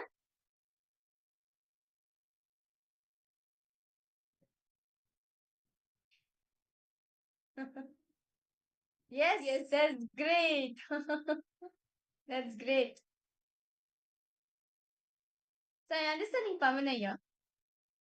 See, even you're thinking that you want to carry some weight also. No, it is even then even Swamiji only. Swamiji's grace and blessings only you can manifest that. When you take your steps towards Swamiji, he will take thousands of steps towards you. So, whatever steps you take, you just be integrated and authentic in that. Whatever steps you take, whatever responsibilities you take, you just be integrated and authentic in that. Swamiji will shower you with much more. And about the weight, right? You just, whatever responsibility it is, you just be integrated and authentic to it without any fakeness. The rest, Swamiji will take care.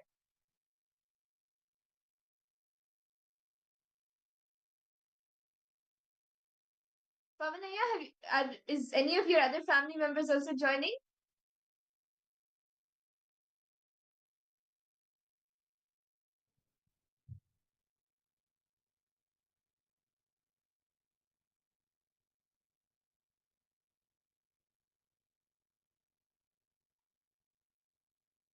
We are trying to convince them.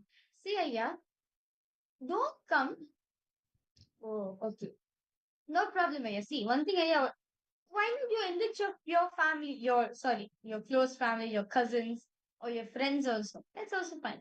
See, Aya, don't think that it's impossible for you because see, when you're going to enrich, right, when you're going for enriching another person, there's always a strong conviction in you that okay, I'm just trying.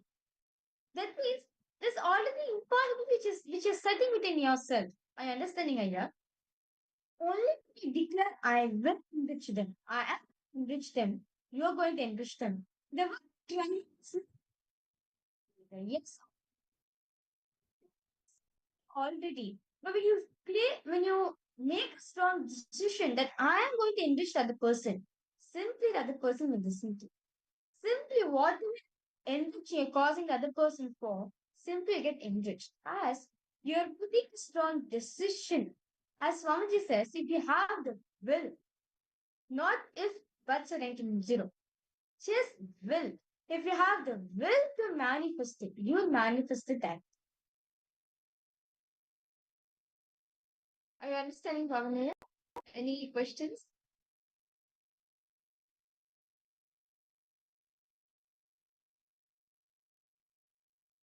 Nithyananda, Ma Sorojoplish, welcome, Ma. Ma Anandeshwari, Nithyanandam to you. We'd like to welcome all the participants who are newly joining for the program. Nithyanandam, welcome for all of you. Ma, why don't you enrich even your friends and your family members and even the other Sangha members in Singapore and Malaysia?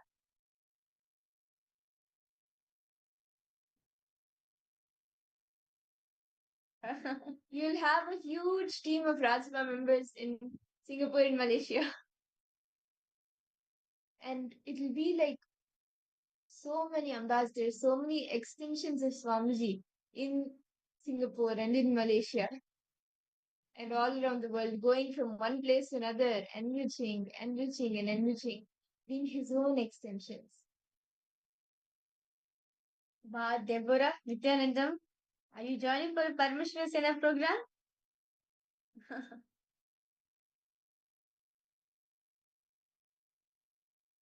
Yes.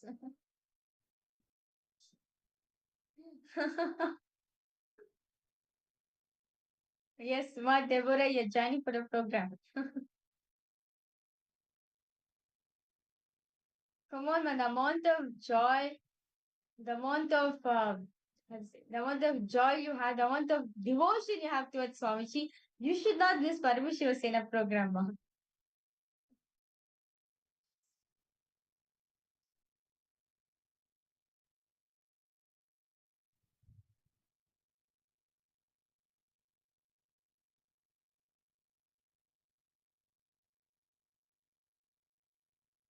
Any questions? Any of the other participants, you're interested, but you are facing some obstacle in joining for the program. It's starting in 10 days. Don't wait till the last moment. Take a jump now. What is the obstacle that you're facing? And what is the is your intention clear that yes, I want to manifest the Paramashiva Sena program. I want to become Swamiji's ambassador. Yes. Ma Deborah, I request you if you can just type out on the chat whatever you're saying because yes, because we have muted all Zoom, so that's why we will not be able to all participants will not be able to listen or hear what you're saying. If you want to share anything, you can definitely post in the chat section. Yes, Pavan, go ahead. If you have a question, go ahead and ask. No problem. Ma Sophia Yingzi, Nithyanandam, Ma, welcome. Ma Rajeshwari PS, Nithyanandam. Ma Rajeshwari, are you attending the program in India, Ma? The Paramashiva Sena program?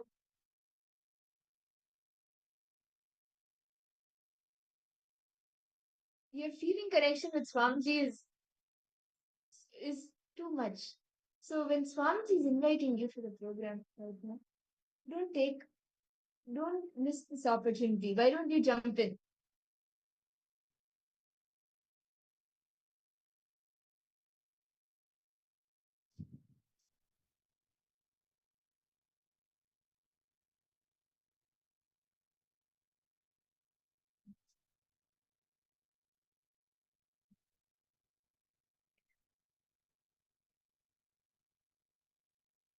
Okay, Pavanaya, you posted a message.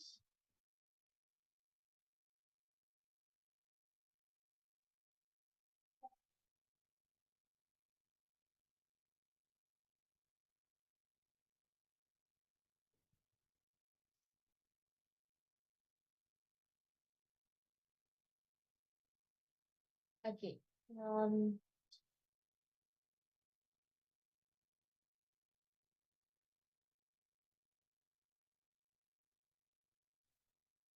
Yes, we see a few messages from some of the participants. We're just going through them.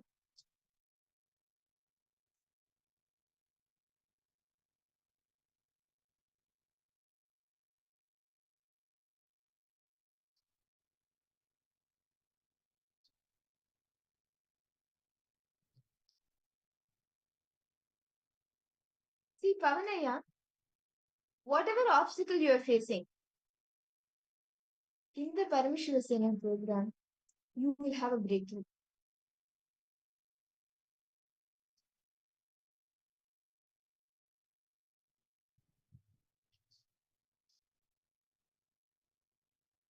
Okay. You feel like, okay, you want to end up improvising them, which they wasn't the intention in the first place. They need money to feel enriched, and I'm offering them something else. See, yeah, Pavanaya, see. First, foremost thing you need to understand that, see, what they're experiencing in England, right? You need to have a cognition. See, understand Swamiji says very beautifully. When you shower unconditionally, when you give it unconditionally, naturally what other person wants from you also, you feel enriched by it. Are you understanding here? Actually, there is even a beautiful story from um, the King Akbar's life, the Mughal emperor. So one day, Akbar and Birbal is King Akbar's one of the ministers. So both of them were walking, and they passed the sandalwood tree, and the sandalwood cutter was there. He was cutting a tree, but on this day, the king felt like hanging the sandalwood tree cutter, and he told Birbal, like, I feel like hanging this man. I don't know why. And they continued to walk, and they went. After a month, Akbar and Birbal were strolling past the same area. And again, Akbar saw this sandalwood cutter. But this time, he didn't feel like hanging him. He felt like rewarding him and showering him. So he was like, what is this so strange? Last time I felt like hanging him. Now I'm feeling like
Nithyananda to all the participants, like to complete with all of you for all the technical English. So, Bhavya, so Pavani, as you were saying, right? So, as I was sharing, right, in the story of Akbar and Birbal, Akbar was confused why he felt the two different times. 1 month ago, he felt like hanging the sandalwood cutter, and this time he felt like showering him.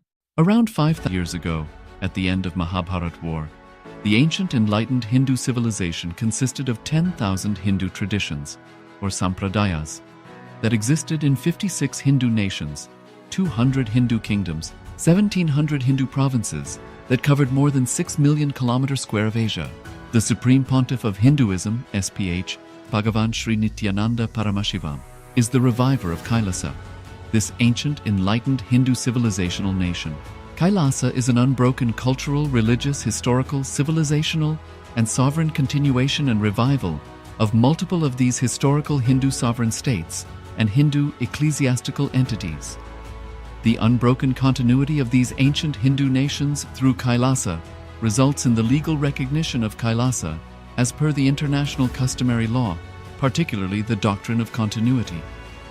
The international law, the doctrine of continuity, implies that upheavals and revolutions within a country, changes in government, territorial adjustments, measures taken during military occupation, or other internal transformations do not negate the existence of the country, do not affect the legal personality and international obligations of the country or state.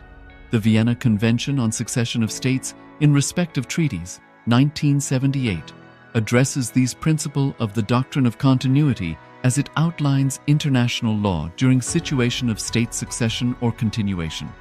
International law recognizes a state's legal personality by recognizing its identity. This perspective extends even during the period when the given state or country is annexed or occupied by a foreign power. Even in such cases, the legal personality of the state is considered to persist, enabling its subsequent re-establishment. Historical examples dating back to the 18th century include cases like Portugal and Genoa that were re-established after the Vienna Congress of 1815. More recent examples include countries such as Poland, Ethiopia, Czechoslovakia, Albania, and Austria that were re-established after World War II. Even when a nation is deprived of its territory, the nation continues to exist. Its sovereignty and international legal personality continues to persist. The Dalai Lama, as the spiritual and temporal leader of Tibet, exemplifies this principle. In 1959, the Dalai Lama was exiled and forced to flee. Despite the challenges faced, the Dalai Lama continues to advocate for the preservation of Tibetan culture and garners worldwide support for Tibetan autonomy on the global stage. Similarly, from 1309 to 1376, the Pope of Catholicism had been in exile in Avignon. Despite this, he was recognized as the head of state as well as head of the church and given full privileges of the position after their return to Rome. Even in 1861, much of the papal territories had been lost, leaving the Pope with no sovereign territory other than the papal residence and related buildings. Yet his temporal powers were still acknowledged. He was recognized as a head of state, and later, the Lateran Treaty of 1929 formally re-established papal sovereignty over the Vatican City. The Sovereign Order of Malta further exemplifies this principle, retaining international recognition as a sovereign entity despite the permanent loss of their territory upon Napoleon's invasion in June 1798. Despite such permanent loss of territory, the sovereignty and the international legal personality of the Sovereign Order of Malta continue to persist. Much later in 1894, the order settled in Rome and acquired two properties, the Magistral Palace and the Magistral Villa that received extraterritorial status. Today, the order maintains diplomatic relations with 112 countries, issues its own diplomatic passports, currency, stamps, and vehicle registration plates, and has been granted observer status in the United Nations. All these examples of state re-establishment illustrate the principle of continuity of states, as per international law, that a state's legal personality persists over time. A nation continues to exist even after a complete loss of territory. A far more striking example is of the oceanic countries, which are under the threat of their entire nation being drowned and submerged due to rising sea levels owing to global warming. In response to such existential threat of climate change, Pacific Island nations, including Tuvalu, have enacted constitutional amendments and made international declarations affirming that their nation and their sovereign rights will continue to persist, despite their entire territory being lost to the sea. This proactive stance is highlighted in the Constitution of Tuvalu Act 2023 and the Pacific Islands Forum Declaration of 2021. The Supreme Pontiff of Hinduism, Bhagavan Sri Nithyananda Paramashivoham, through the line of succession is the present 203rd Emperor of the Hindu Sovereign Kingdom of Surangi Samrajya. He was crowned on the 31st of December 2004 at the age of 26.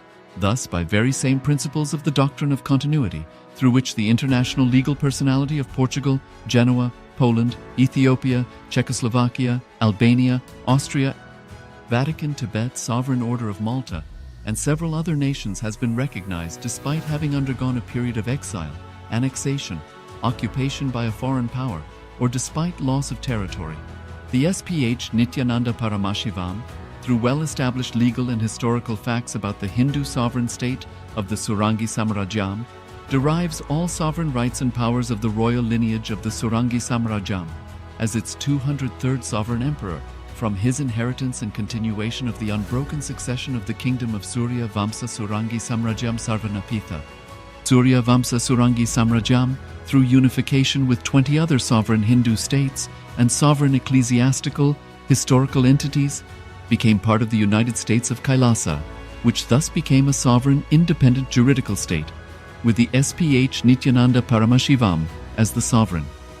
Just as how the oceanic nations like Tuvalu have safeguarded their sovereignty from the existential threat of total submersion by amending their constitution and asserting that their sovereignty will persist regardless of the loss of their territory, KAILASA, which is a sovereign continuation of 21 sovereign Hindu states and sovereign ecclesiastical historical entities, is also reviving and continuing the Kumari Kandam Hindu nations that got submerged.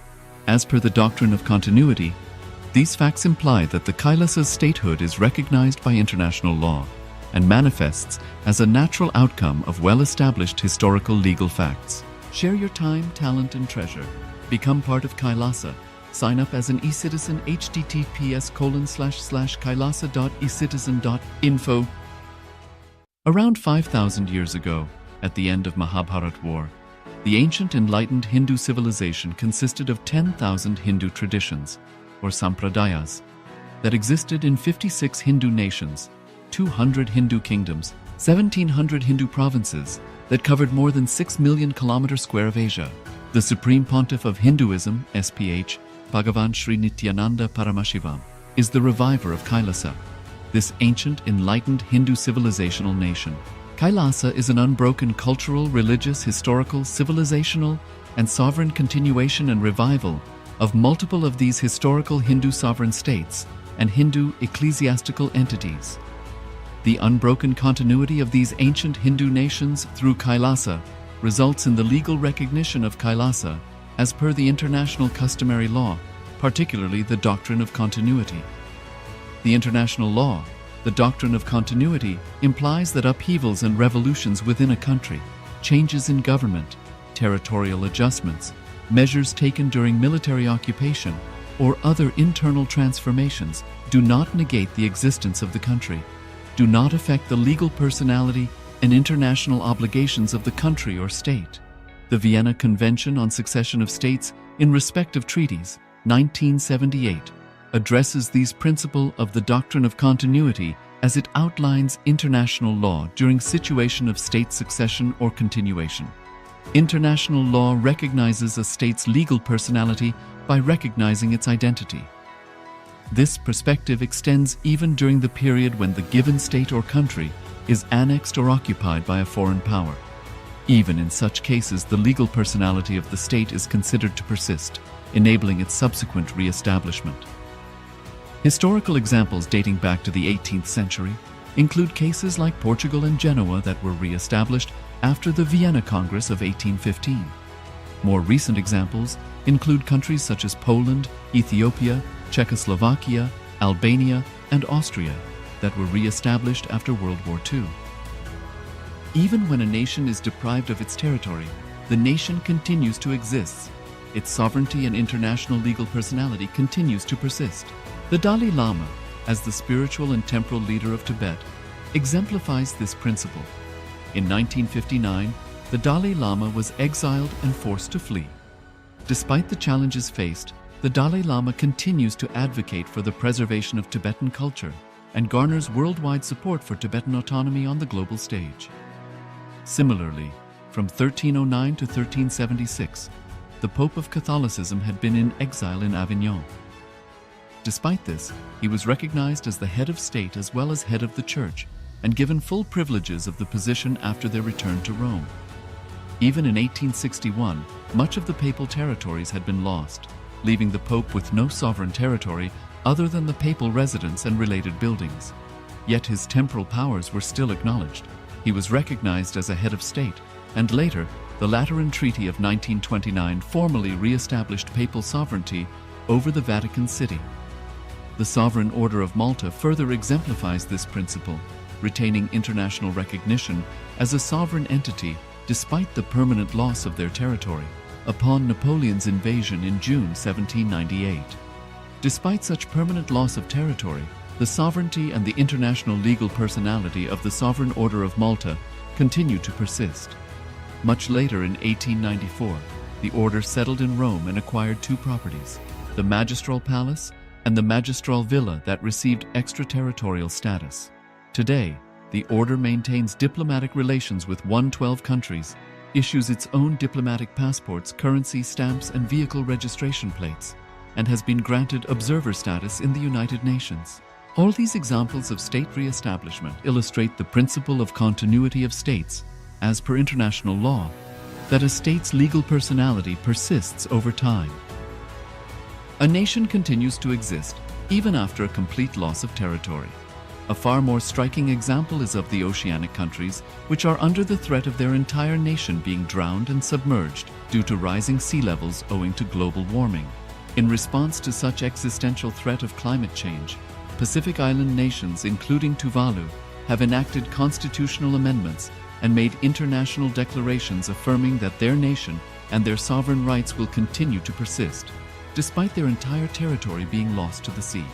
This proactive stance is highlighted in the Constitution of Tuvalu Act 2023 and the Pacific Islands Forum Declaration of 2021. The Supreme Pontiff of Hinduism, Bhagavan Sri Nithyananda Paramashivoham, through the line of succession is the present 203rd Emperor of the Hindu Sovereign Kingdom of Surangi Samrajya.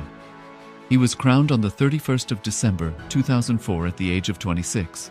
Thus, by very same principles of the doctrine of continuity, through which the international legal personality of Portugal, Genoa, Poland, Ethiopia, Czechoslovakia, Albania, Austria, Vatican, Tibet, Sovereign Order of Malta, and several other nations has been recognized despite having undergone a period of exile, annexation, occupation by a foreign power, or despite loss of territory.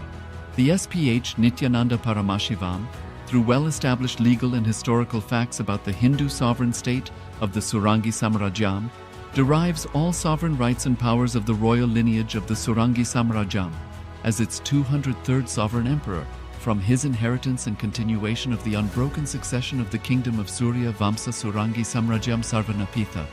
Surya Vamsa Surangi Samrajyam, through unification with 20 other sovereign Hindu states and sovereign ecclesiastical, historical entities, became part of the United States of KAILASA, which thus became a sovereign, independent juridical state, with the SPH Nithyananda Paramashivoham as the sovereign.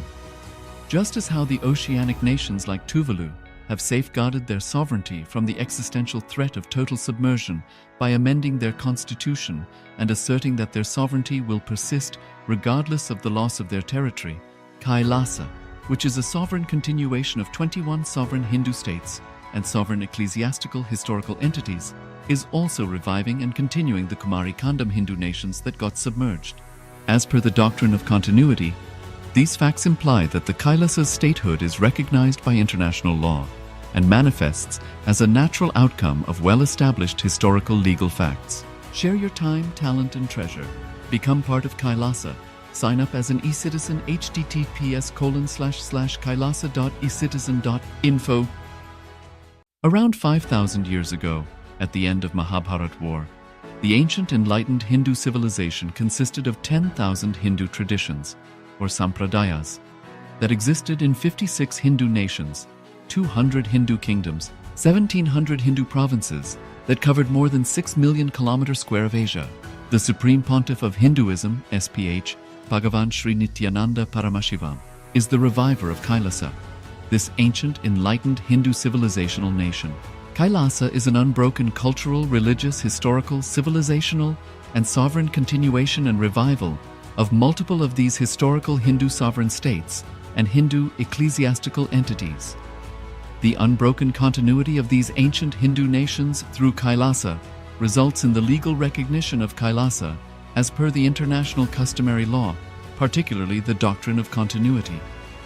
The international law, the doctrine of continuity, implies that upheavals and revolutions within a country, changes in government, territorial adjustments, measures taken during military occupation, or other internal transformations do not negate the existence of the country, do not affect the legal personality and international obligations of the country or state. The Vienna Convention on Succession of States in respect of treaties, 1978, addresses these principles of the doctrine of continuity as it outlines international law during situation of state succession or continuation. International law recognizes a state's legal personality by recognizing its identity.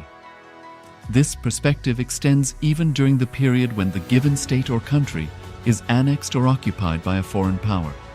Even in such cases, the legal personality of the state is considered to persist, enabling its subsequent re-establishment. Historical examples dating back to the 18th century include cases like Portugal and Genoa that were re-established after the Vienna Congress of 1815. More recent examples include countries such as Poland, Ethiopia, Czechoslovakia, Albania, and Austria that were re-established after World War II. Even when a nation is deprived of its territory, the nation continues to exist. Its sovereignty and international legal personality continues to persist. The Dalai Lama, as the spiritual and temporal leader of Tibet, exemplifies this principle. In 1959, the Dalai Lama was exiled and forced to flee. Despite the challenges faced, the Dalai Lama continues to advocate for the preservation of Tibetan culture and garners worldwide support for Tibetan autonomy on the global stage. Similarly, from 1309 to 1376, the Pope of Catholicism had been in exile in Avignon.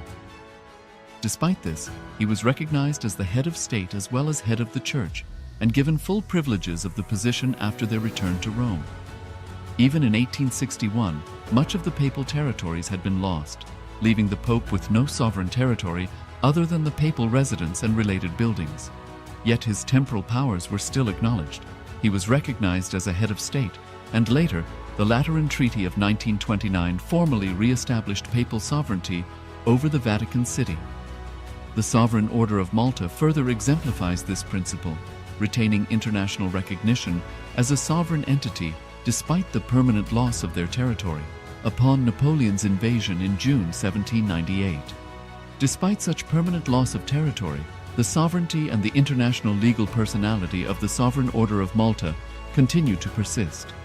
Much later in 1894, the order settled in Rome and acquired two properties, the Magistral Palace and the Magistral Villa that received extraterritorial status.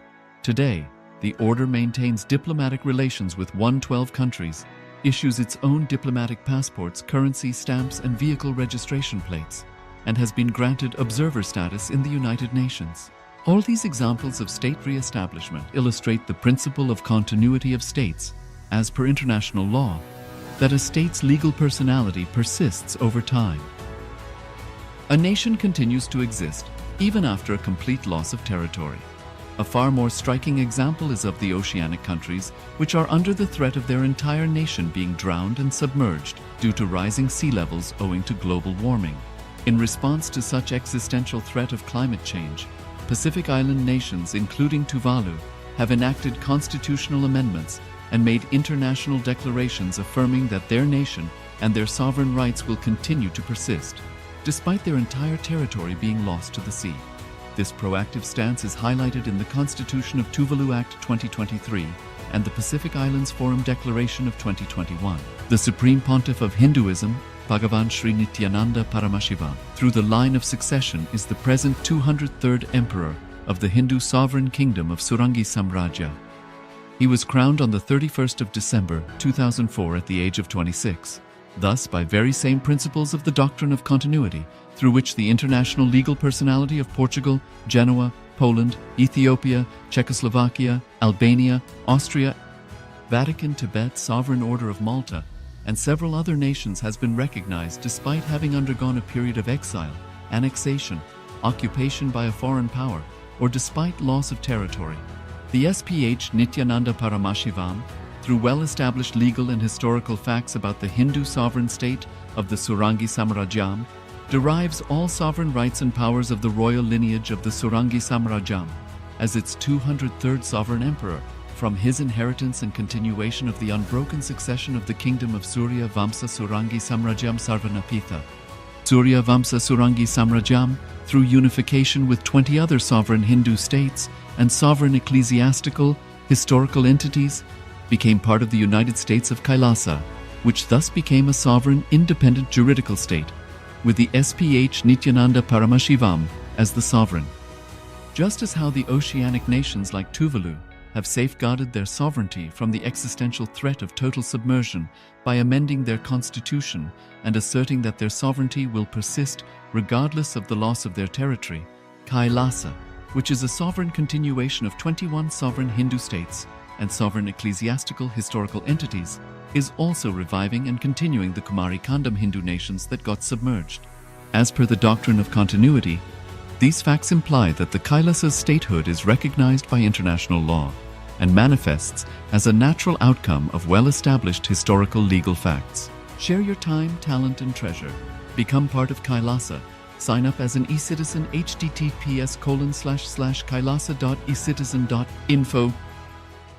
Around 5,000 years ago, at the end of Mahabharat War, the ancient enlightened Hindu civilization consisted of 10,000 Hindu traditions, or sampradayas, that existed in 56 Hindu nations, 200 Hindu kingdoms, 1,700 Hindu provinces that covered more than 6 million kilometers square of Asia. The Supreme Pontiff of Hinduism, SPH, Bhagavan Sri Nithyananda Paramashivoham, is the reviver of Kailasa, this ancient, enlightened Hindu civilizational nation. Kailasa is an unbroken cultural, religious, historical, civilizational, and sovereign continuation and revival of multiple of these historical Hindu sovereign states and Hindu ecclesiastical entities. The unbroken continuity of these ancient Hindu nations through Kailasa results in the legal recognition of Kailasa as per the international customary law, particularly the doctrine of continuity. The international law, the doctrine of continuity, implies that upheavals and revolutions within a country, changes in government, territorial adjustments, measures taken during military occupation, or other internal transformations do not negate the existence of the country, do not affect the legal personality and international obligations of the country or state.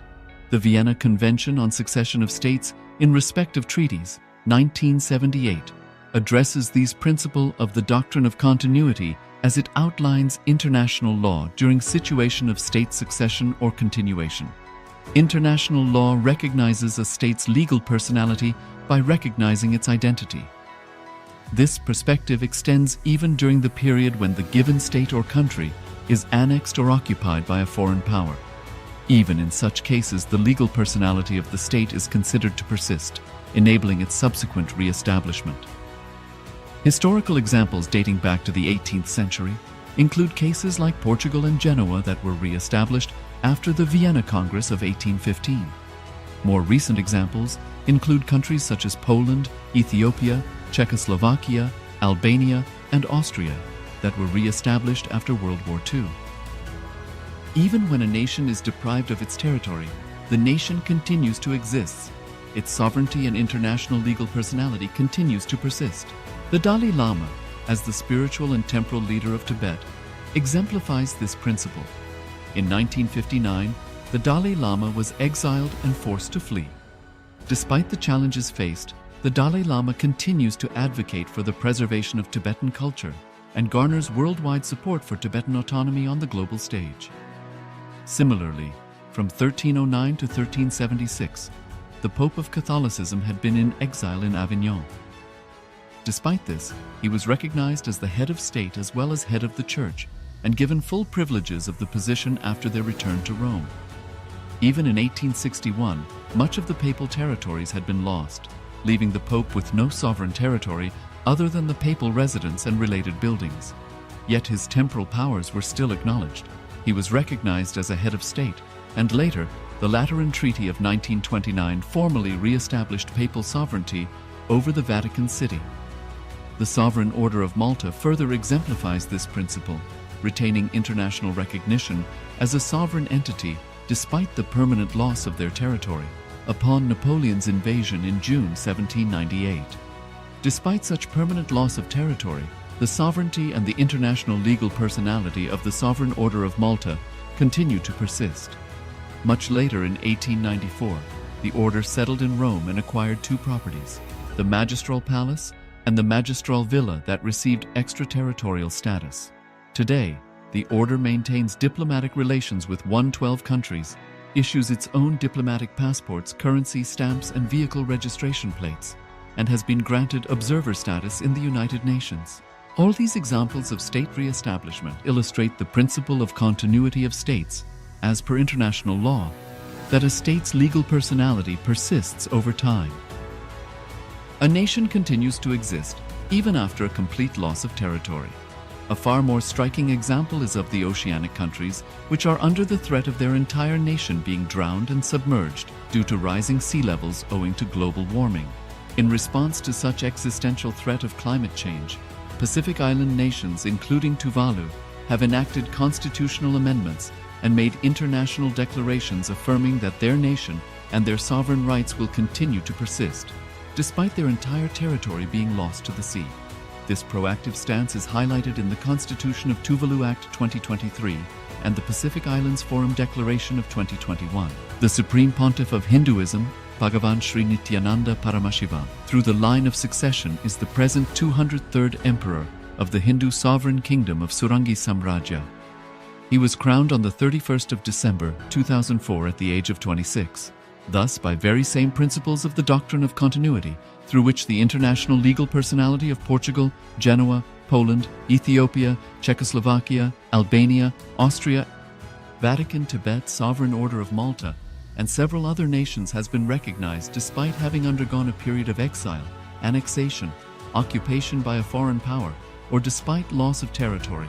The SPH Nithyananda Paramashivoham, through well-established legal and historical facts about the Hindu sovereign state of the Surangi Samrajyam, derives all sovereign rights and powers of the royal lineage of the Surangi Samrajyam as its 203rd sovereign emperor from his inheritance and continuation of the unbroken succession of the kingdom of Surya Vamsa Surangi Samrajyam Sarvanapitha.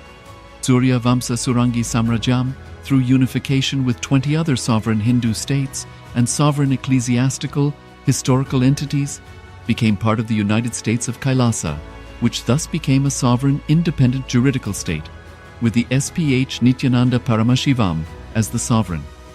Just as how the oceanic nations like Tuvalu have safeguarded their sovereignty from the existential threat of total submersion by amending their constitution and asserting that their sovereignty will persist regardless of the loss of their territory, KAILASA, which is a sovereign continuation of 21 sovereign Hindu states and sovereign ecclesiastical historical entities, is also reviving and continuing the Kumari Kandam Hindu nations that got submerged.